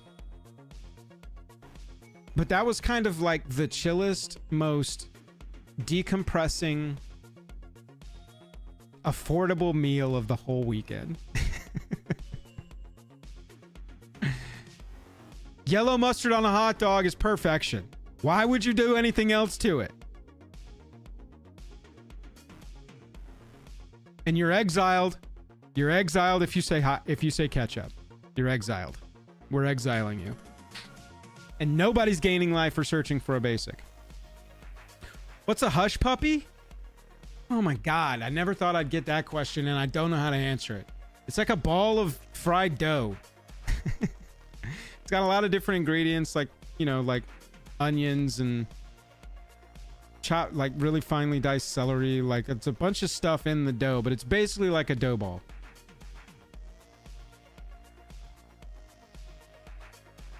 There you go, Nico. Nico said, I got White Castle from Grubhub on Sunday night with Chicken Richard, and it was incredible. See, there's something to be said for affordable fast food at the end of a convention weekend. Because you're like, I've been eating $15 hot dogs on the con floor, and then going out to restaurants where the final bill makes me go, oh, geez, okay. What all did I get? Deep fried cornmeal. There you go. There you go. Miasma, and that's another thing that happened is like I'm on one meal a day typically when I'm at these cons. I'll have protein bars. I'll try and eat a really big breakfast. That's kind of my secret there. Is I'll try and go like find a place, sit down, and get bacon, eggs, toast, biscuits, whatever, French toast. Drink some coffee, drink some milk, like fill up. And then about 2, I'll start getting hungry. And that's when I'll do a protein bar. Maybe a piece of beef jerky. I've refilled my water bottle all day. You're just chugging water. Keep watered up. Find a restroom that's kind of off the beaten path, because all the restrooms are going to be slammed, especially if you're a male. But then typically I don't eat on the con floor. I really am just like, do I drink milk in my mid-30s? Occasionally. Yeah, you know how with breakfast sometimes there'll be like a little, like the cup will be small, you know, like maybe half of that, just like that much milk, like 6 ounces of milk. I love milk though. I'm lactose intolerant, but I love it.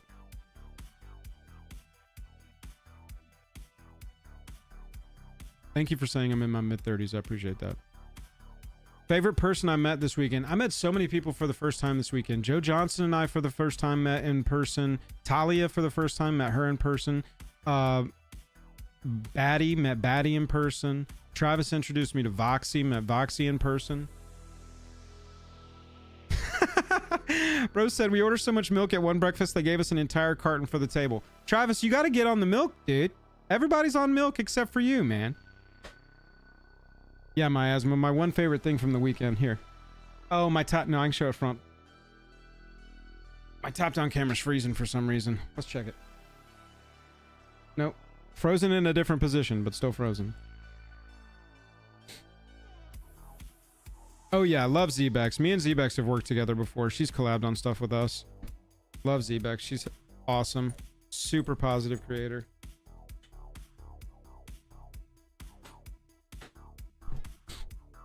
You were into milk when you were 7? And you're in your 50s now, right? So it's been a while.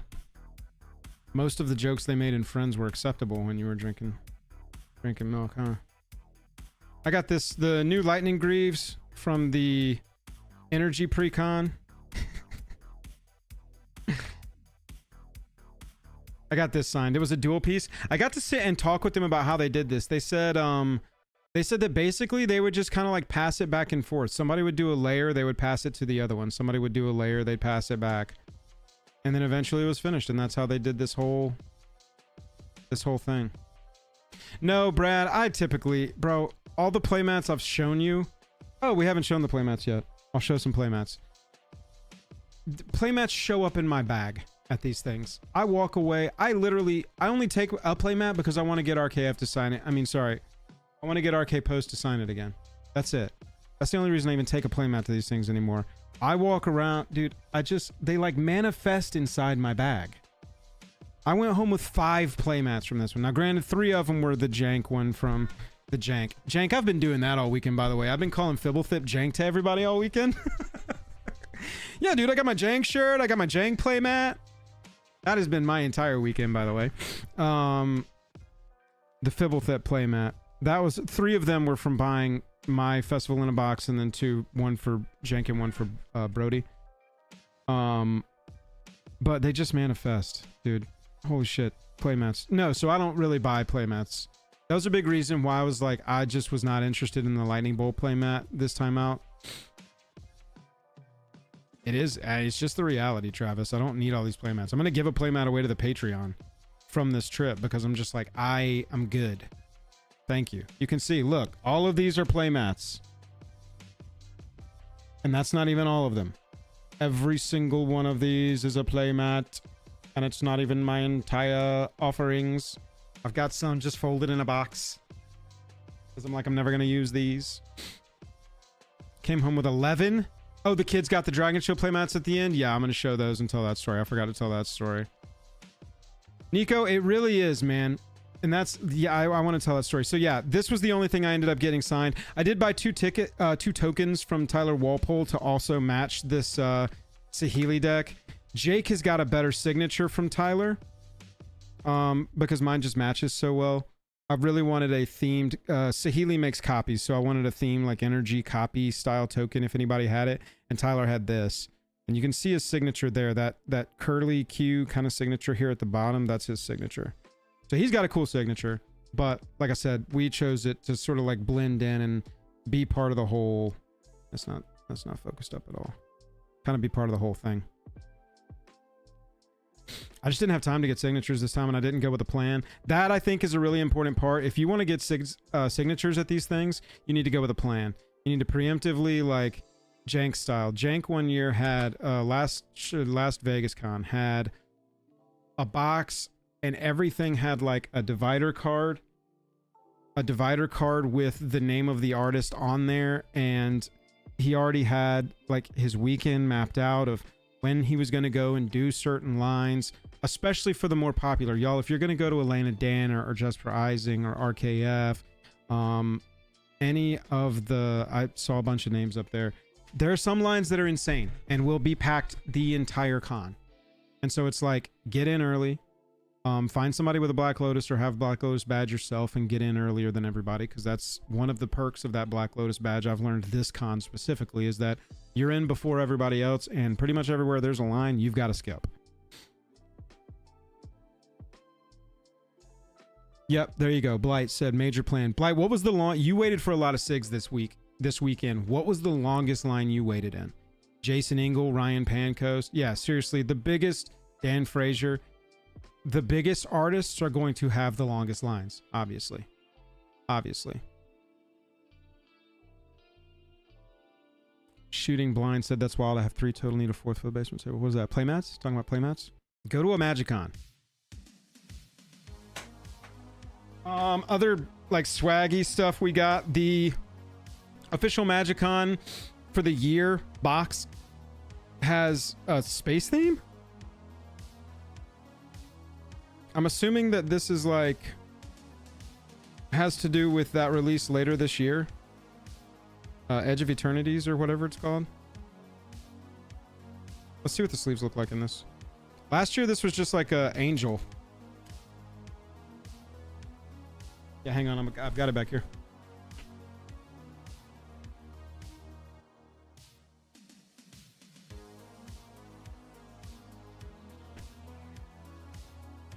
Yargle in space. Yeah. Yeah. Yargle in space was this year's promo box, and the sleeves. It's got a divider like that, and the sleeves are that. Oh, Andrew, Spider-Man without a doubt, brother. I got Captain America shield there, Infinity Gauntlet there. My Crocs, I just got brand new Crocs, so I haven't swapped over my Gibbets yet, but I got Captain America shield on my Croc. Yeah, so I'm a Marvel fanboy. I will be freaking out over that. Final Fantasy looks really tight. Have never played a Final Fantasy game. Though I've been exploring the idea of playing 6 kind of casually until it comes out, because the one deck is built around 6 and everybody's always like Final Fantasy 6 is one of the best RPGs of all time, and I've never played it. Anyway, Final Fantasy looks really tight too. And I mean, honestly, I'm just jacked for the rest of this year, dude. This year seems so much cooler than last year. I'm also a huge sci-fi guy. And so a sci-fi set also just like is square between the eyes for me. So I'm super into it. I'm super into all of that.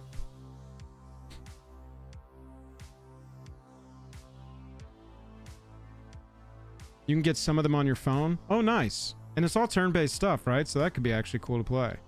Yeah, this year's loaded. I really this year's just gonna be sick, y'all. Oh, and Tarkir, my God. Okay, we've got a True to Magic IP set next. Then we've got the second biggest, if not what's gonna be the biggest, Universe Beyond full set next after that. Then we've got a sci-fi set, which for me is just like, yes, please. I don't know if you've ever read the book Ender's Game. Ender's Game I read in like 6th grade, probably way too early, but it's my favorite book to this day. It blew me away at the time. And really, that plus my mom really loved Sci-Fi Channel growing up, so that was kind of the most adult stuff she would let me watch as I was growing up. Was me and her would watch different stuff on Sci-Fi together. You know, Sliders. Did you ever see that show Sliders? We would watch Sliders all the time. Yes, Ender's Game is my favorite. But then, yeah, dude, then you get... So after that sci-fi set, we get Spider-Man. Come on. Then after that, we've got Avatar: The Last Airbender. Oh man, I'm glad that's fully confirmed at this point. Yeah, dude, Sliders is old sci-fi shows, man. Quantum Leap, sci-fi. She loved Charmed and X-Files. There was a show that came on after X-Files called Millennium. Nobody's gonna get that reference. But boy, oh boy, would we on a Friday night watch... We would go get a pizza and we would watch... I actually never watched Firefly. Oh, we watched a ton of Stargate. Holy crap, did she love Stargate. Yeah, so my mom got me into sci-fi stuff hard, dude. That was like a huge genre for me growing up. Star Wars, super early. Too early to understand any of it. So I'm super jacked about that set too. And then yeah, Avatar at the end of the year. I actually have never watched Avatar either, but I went and looked at the seasons. It's on streaming somewhere. I think Paramount Plus that I've got. And it's not that long. It's only like a season or two. and it doesn't like. Do you think they're gonna have anything from Legend of Korra? People who have watched Avatar and Legend of Korra, do you think that this set is definitely going to have references from both, or is it? I don't know what the timelines are like in those stories. I don't know if they're like the same. I said I'm going to watch Avatar. It's not that long. I'm going to do it. No, it's confirmed they won't. Okay, perfect. So all I got to do is watch Avatar: The Last Airbender. Dude. Boom. Sick as hell. So I only even have one show to watch. Zach G. Now, same generation, right? $5. Zach G said, I loved Millennium. Yeah, dude. There you go.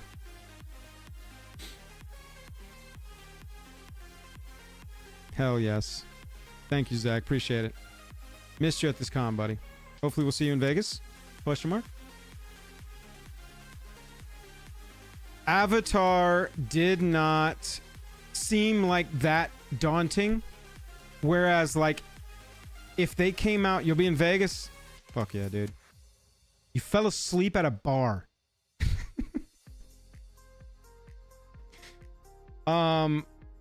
Avatar didn't seem that daunting to get through. Whereas if they announced like a One Piece crossover, I've gone and looked at that episode offering.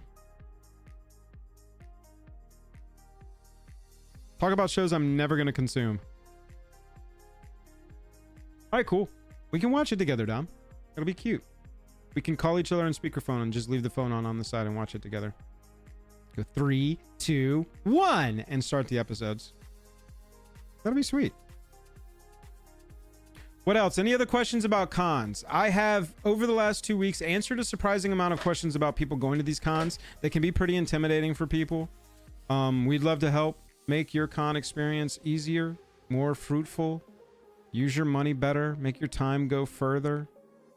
Let me scroll back up to Travis's machine gun questions. Do you drink milk in your mid-30s? Yes, I do. What was my favorite game this weekend? Honestly, the game that we shot against Chad Magic was a really good game. I really salted Jake off super early by just dominating his mana and taking him off a color completely. But I was playing Bumbleflower, and so I was just feeding people cards the whole time. It was just it was a really good game. It was a really good game. Everybody super did their thing. Love it when a game happens when all the decks pop. Oh, I did have one game with Dahada. I was like, yo, this is my 4. Let's play a 4. And I played Dahada, and we got to like turn 4, and I was so far ahead of everybody else. Everybody was just like, should we just concede and go to the next one? So that was like, it felt like we barely got started with that one, but Dahada sprinted out ahead of everybody. That it just became like, okay, well, he can finish this over the next 3 to 4 turns. Or we could just quit and go to the next one and say, Dahada got this one. That was pretty sweet. I love when that deck pops. Gotta love it when your signature deck does the damn thing. How much removal should you run? According to the Command Zone's newest... I gotta stop memeing on this, and I gotta go watch that whole video so I can see the intricacies. I'm losing all nuance in this communication of this. But according to the new Command Zone, sorry, not Commander's Quarters, Command Zone deck building template for EDH, it's like 20 board wipes, 25 targeted removal, 30 creatures that are targeted removal, 40 creatures that are enchanted board wipe. It was just like, there's a lot of removal on that list. I'm interested. I gotta go watch the whole thing though. Brad, Atlanta is not a very walkable city. It's not terrible. Depending on, I'm not sure where the convention is going to take place. I would assume the World Congress Center. It's a driving city. Atlanta's a driving city. What can I say? There you go. Travis said it. Atlanta's a driving city, and it's going to be September, so it's going to be probably pouring rain the entire time. Hopefully we'll get a good weekend where it's like nice and sunny. Game where you played Saheeli and you played a first +1/+1 deck? Yeah, that was a good one. That energy deck pops, man. It does the damn thing. I like it a lot.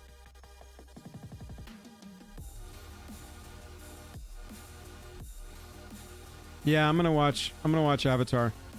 Count said I've only walked out of one movie and it was M. Night Shyamalan's Airbender. So he did a full-on adaptation of the TV show as a movie, but the movie sucked. I've heard it made fun of. In the same breath as like Dragon Ball Z Evolutions, whatever that movie was. Ooh.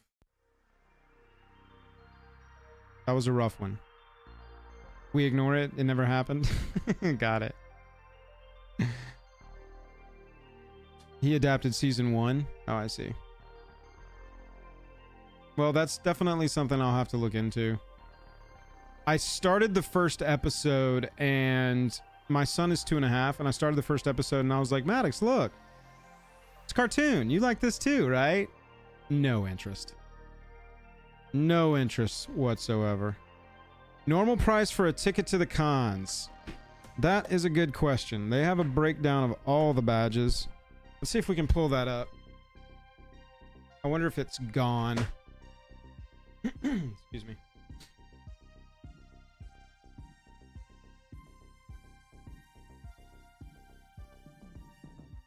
My son lacks taste. He does. For a 2-year-old, he's got no taste. He's way too into Paw Patrol.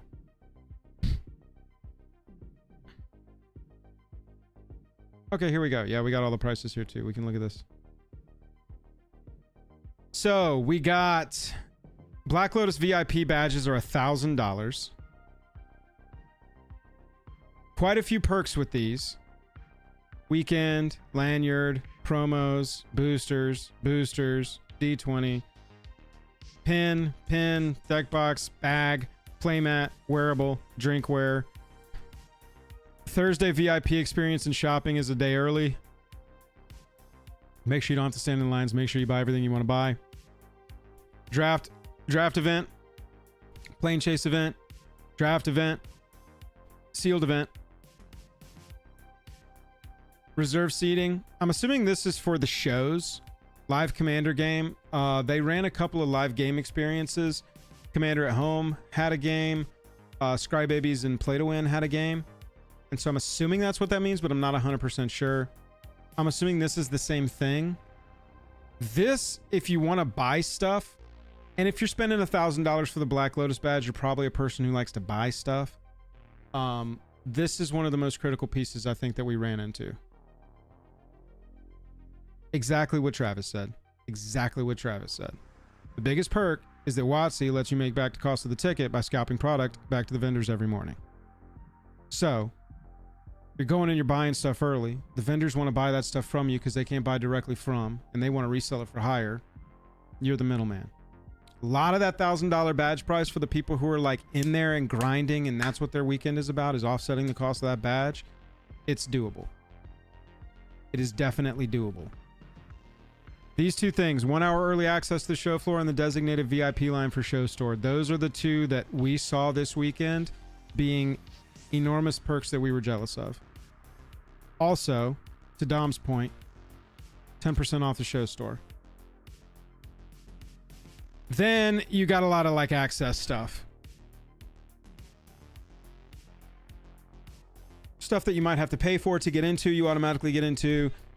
Stuff that you would have to wait in long lines for, you get past the lines for.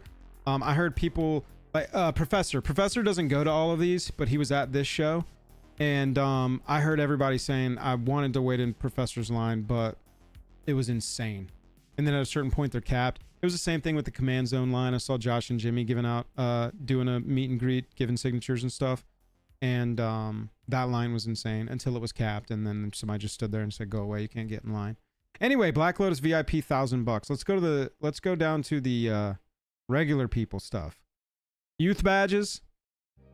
Got a youngin' with you. I saw more kids at this one, by the way, for parents. I saw more kids at this one than I've ever seen. And the Family Magic place at this one was bigger than I've ever seen. And they had more events going on at the Family Magic area than I've ever seen. There were a couple of really cool ones, like Jesper. MTG artist, Jesper Acing, I'm not really sure how to pronounce it. Plus I saw Schmandrew art there as well. They were having like, you know, draw with me kind of art, family style, sort of like artist, you know, make art at the same time as the artist kind of thing. They're gonna draw something and teach you how to draw, that kind of thing. It was cool. It was cool. Yeah, I only meet people who have the Black Lotus badge, so sorry to those of you that can't afford that. That sounds like me. Earlier I was going, please interrupt anything I'm doing unless I'm shooting a video to say hey to me. General badges. 1 day, $40. Weekend, $110. Not bad. This gets you into everything.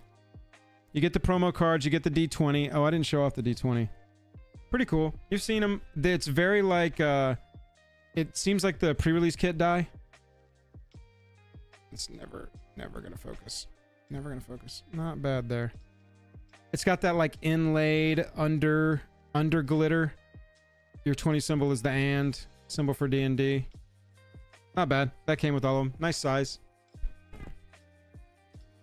But then everything else, like access to Command Zone, access to the Creator Central. These are fine little perks, but that everybody gets those basically for being there. All of this stuff is just like you are there at the thing. You can walk up and do that stuff. I think that these prices are pretty consistent, Colin. I'm not sure that they'll be exactly the same, but that is around what I remember a weekend badge being the whole thing. Premium badges. Looks like you get... Got it. So this is more of the physical perks. $60 more, you get 3 collector boosters, the event playmat, and the deck box and sleeves. The collector boosters are not bad. I mean, $60 up. That's not bad. And then your legendary VIP. Everybody at the legendary VIP got this weekend badge. I mean, a legendary VIP branded bag that they were showing off. They get like different stuff from the Lotus. They say legendary on there instead of Lotus Premium, whatever. Yeah, Alex, that's what we were saying is the biggest perk. That and 10% off at the show store.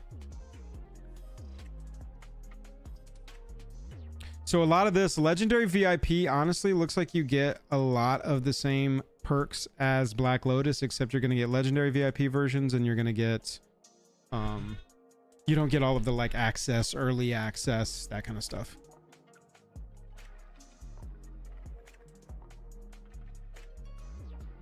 Yeah. We watched the video of that Peach Momoko thing. Playmats. This was the official. Sorry, I almost lost this. I gotta figure out where to get these, by the way, Nick. Nick, who you've seen talking to us in chat there, gave me this great cherry blossom sleeve that I gotta put. I think I'm gonna put it on Bumbleflower, actually. Yeah, Travis. So that's actually a okay, perfect. Yeah, if you can show me where you got those, because I'm sure they got some other designs too, and that's really cute. You can see that I like to customize my shit, so. Yeah, Travis, we were talking about that for Vegas. I gotta go. What I need to do is go look at the rules, because as we are partnered with them, I don't want to sit here and recommend that somebody get that Black Lotus badge and go buy product for everybody and pass it out, unless that's actually allowed or at least not against the rules. Because if that's against the rules, obviously don't do that. Please don't do that if against the rules. But if it's not against the rules, it could be a big perk. Honestly, quite helpful.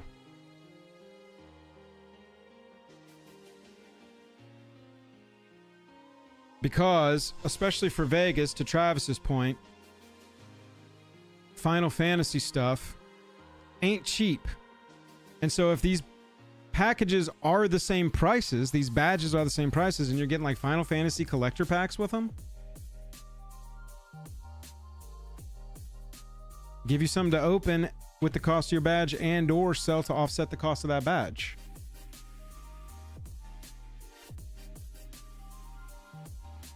Oh, they don't scan the batches. You can do whatever, Big Gucci says.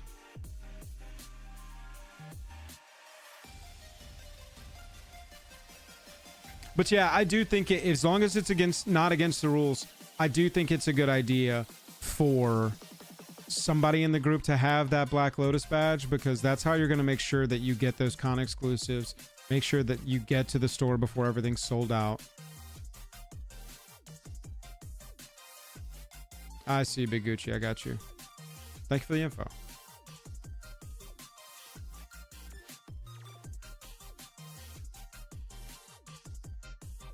Yeah, Brad. Actually, the conversion on US to Canadian right now is so rough. We, Brooke, actually, he said instead of bringing any money with him, he just, he brought a bunch of trades. He just brought a bunch of cards. He brought like $1,000 in cards to pay for his trip. He's like, I'm just going to go up and sell these. I'll make more USD than I would converting my Canadian over. So he's like, I'm paying. I had to get to the con before I had any money for anything. I was like, dude, that's actually pretty sick. Rock and roll, man. Yeah, what's up, Jake? Yeah. It was a blast and a half. We are really looking forward to Vegas already. It's in June for anybody who was asking that. We don't have anything up for it yet. In between that, we got Tarkir, and then we got Final Fantasy rocking soon on the heels. Jake and I are about to jump back in to our normal flow of stuff. Again, last week or two has been, you know, it gets all derailed by a con, but we're back at it. Normal stuff coming up. Almost into March, so we got new great pickups, we haven't done a what we'd buy this year. That's a video we got to look at. But we've got to definitely, oh yeah, playmats. Sorry. I'm doing my wrap up spiel and Travis is like panicked. I'll show you the playmats.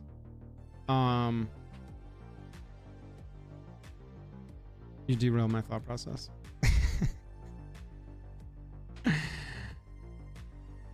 Oh, we'll be going back into our normal flow. We got a lot of Tarkir coverage to come up. Like I said, Jake and I are fortunate enough to be partnered with WotC on that set. And so we're going to be exploring it very heavily, covering everything, normal videos. If y'all haven't watched our break and build for Aether Drift, I know that set wasn't as popular with a lot of people, but the break and build video for Aether Drift was really fun. Y'all should go watch that one. And we'll have a new one for Tarkir. And I think we're going to do one for Mystery Booster 2. One of us is going to do a Mystery Booster 2 break and build at some point. And then we've also got that like new take on a break and build video that we shot at Vegas that should be out in the next couple of weeks. Do you guys ever plan on playing Commander on YouTube? We've actually, Jay, got a little playlist on our YouTube channel of Commander shows that we have guested on so that you could go watch us in some Commander gameplay right now on somebody else's channel if you want to. That playlist is on our main YouTube channel. But Jake and I are actually in active development for a new Commander gameplay channel. Dom, can you send me the link? I still can't just like go to YouTube and find this easily because it's not fully in the search. Let me see if I can pull it up. No, can't even pull it up. Searching the actual name of the show because there's no content, so it's not finding anything. Maybe just at.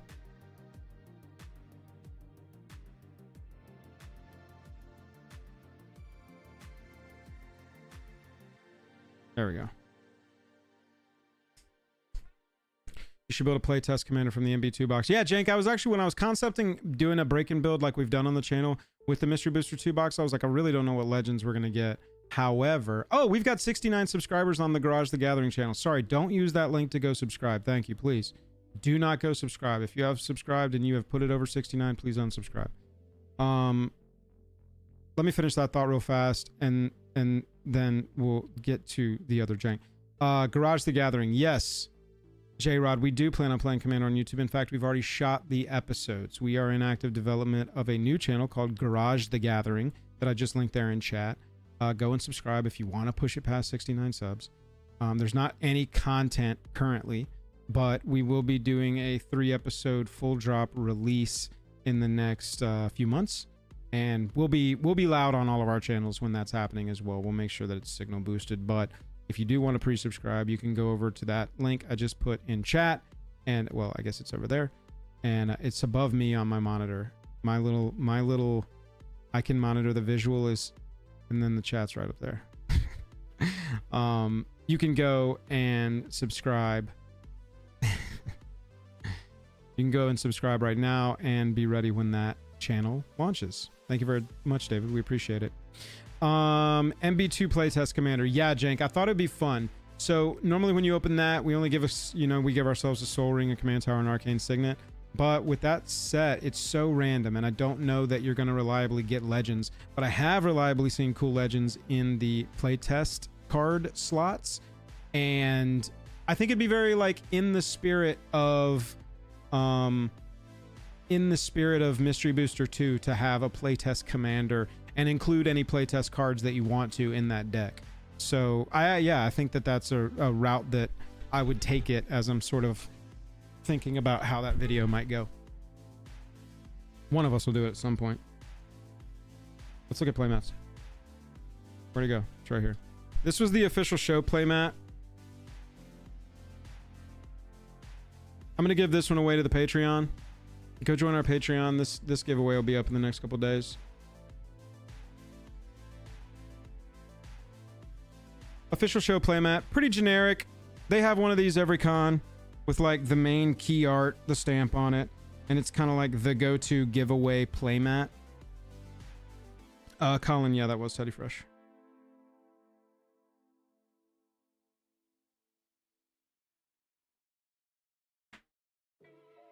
And then pretty cool thing, to Nico's point, at these, there are people walking around handing out free stuff all over the place.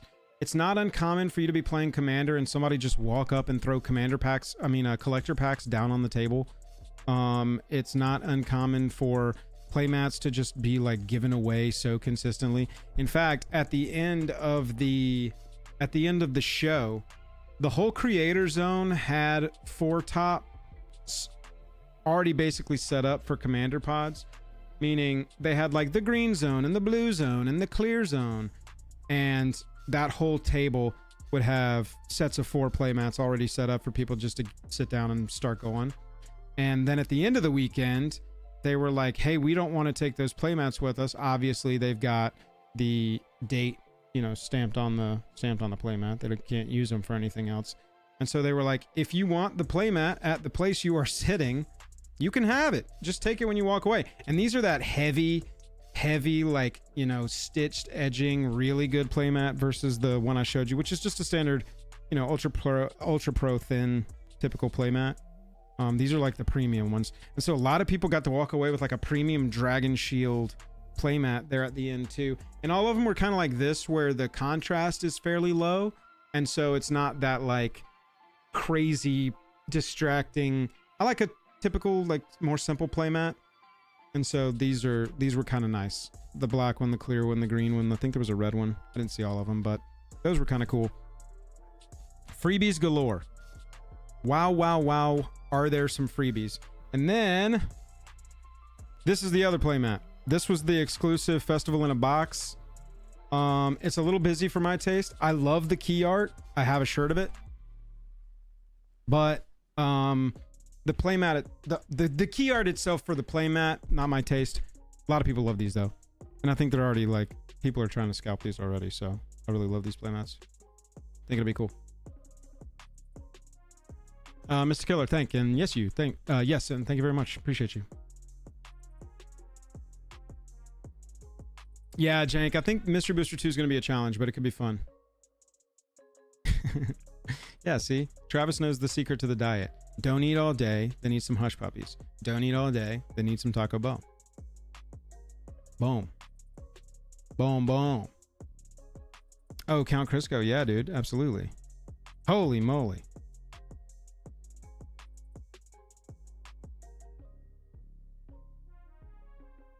Nice. This was at the Clear Zone. This was the playmat from the Clear Zone. There in the Creator Central that people were able to grab. This was the Dragon Shield exclusive 5-color playmat, where all of the arts, so all of these were available as individuals, and then this was sort of like all of them combined together. Count, tell me about this Questing Druid one. Oh yeah, this one was shiny, right? This one was shiny on top. You got the lightning bolt one, Travis? So people have been talking about the lightning bolt. We showed it at the beginning, but I'm going to show it again because this was such a big conversation point this weekend. Was this lightning bolt playmat that everybody wanted? Where are you? There you are.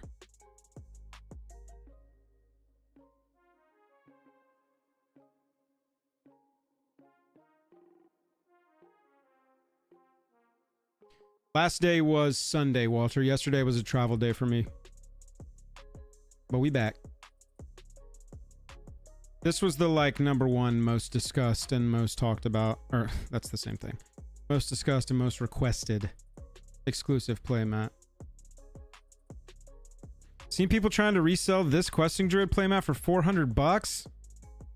Dadgum, y'all. I'm telling you, these show exclusives are crazy. And this is like it's like tiny little pearls of shiny. It's very interesting look. It does kind of give this low contrast look to the whole thing, but it's very shiny.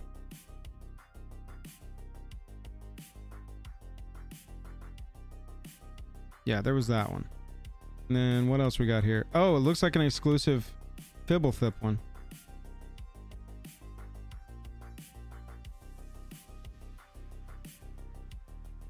Ah. That one's cool. Count, where'd you get this one?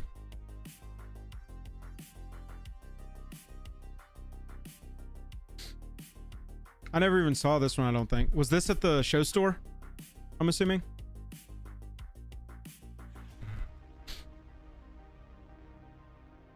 Show store, yeah.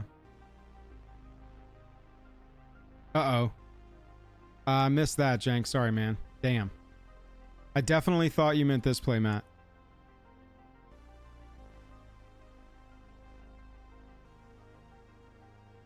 I have 100% got this one in hand for you. Apologies. That's why I was like, did I mess anything up? Sorry, man. You can yell at me later. There's that one that I told on myself by saying I've never seen before and I've no idea where to buy it. And then there was also this one, which was a double mat. This is actually 2 playmats tall, so you can put it across the table. Yeah, Jank, you also might check with Chicken Richard. Chicken and Brennan both bought extra stuff. Might be in their case.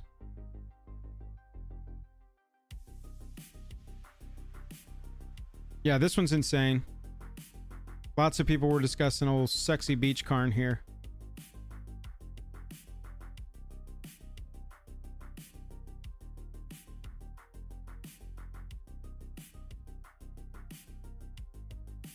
Big fan there. Oh yeah, I mean all this, most of the stuff that's like con exclusive stuff is getting resold. That's what's going on. So yeah, I'm gonna give away this playmat over on our Patreon in the next week or sometime this week. So make sure you're over there. Make sure you're joined. If you were thinking about joining, now's a good time. Get yourself a little MagicCon playmat. Not a huge deal, but there's other cool perks over there too. Chat, we have got lots of Tarkir stuff to cover over the next couple weeks, along with our typical things. If there's anything y'all want to see from us, please request it. Please, please, please. Everybody hit that like button before you leave today. Oh, 2 more off 69. Come on now. Does Karn wearing shorts mean he's nude elsewhere? That's right. Walks around in the buff. Cling clanging everywhere, and I'll let you figure out what does the cling clanging. Chat, love you, mean it. That's going to do it for me today. Hope you enjoyed hearing about our time at Chicago. It was a blast. We'll be at Vegas. We hope to see you there. We'll have a meet and greet. We'll be making some content. You know how we do. I'm going to go get to work digging into this Tarkir set because I don't think I've even read all 5 commanders yet. That's where I'm at on this set. And I got to go introduce myself to Dragonstorm so that we can start covering it for y'all. Travis, wait for what? Buzz, good to see you. RJ, good to see you. Nico, good to see you. Had a fun time hanging out at Lil Con, y'all. Jank, I don't know that I want to talk anymore about. You just want to make me wait. Okay, cool. That's fine. I love that. More time I get to spend with these lovely people. And you. Nicholas, appreciate your contributions today, bud. I saw that link. Thank you very much. I'm going to go pick up some of those. Y'all have a good one. And we will see you next week live. Probably a new video tomorrow. We'll see.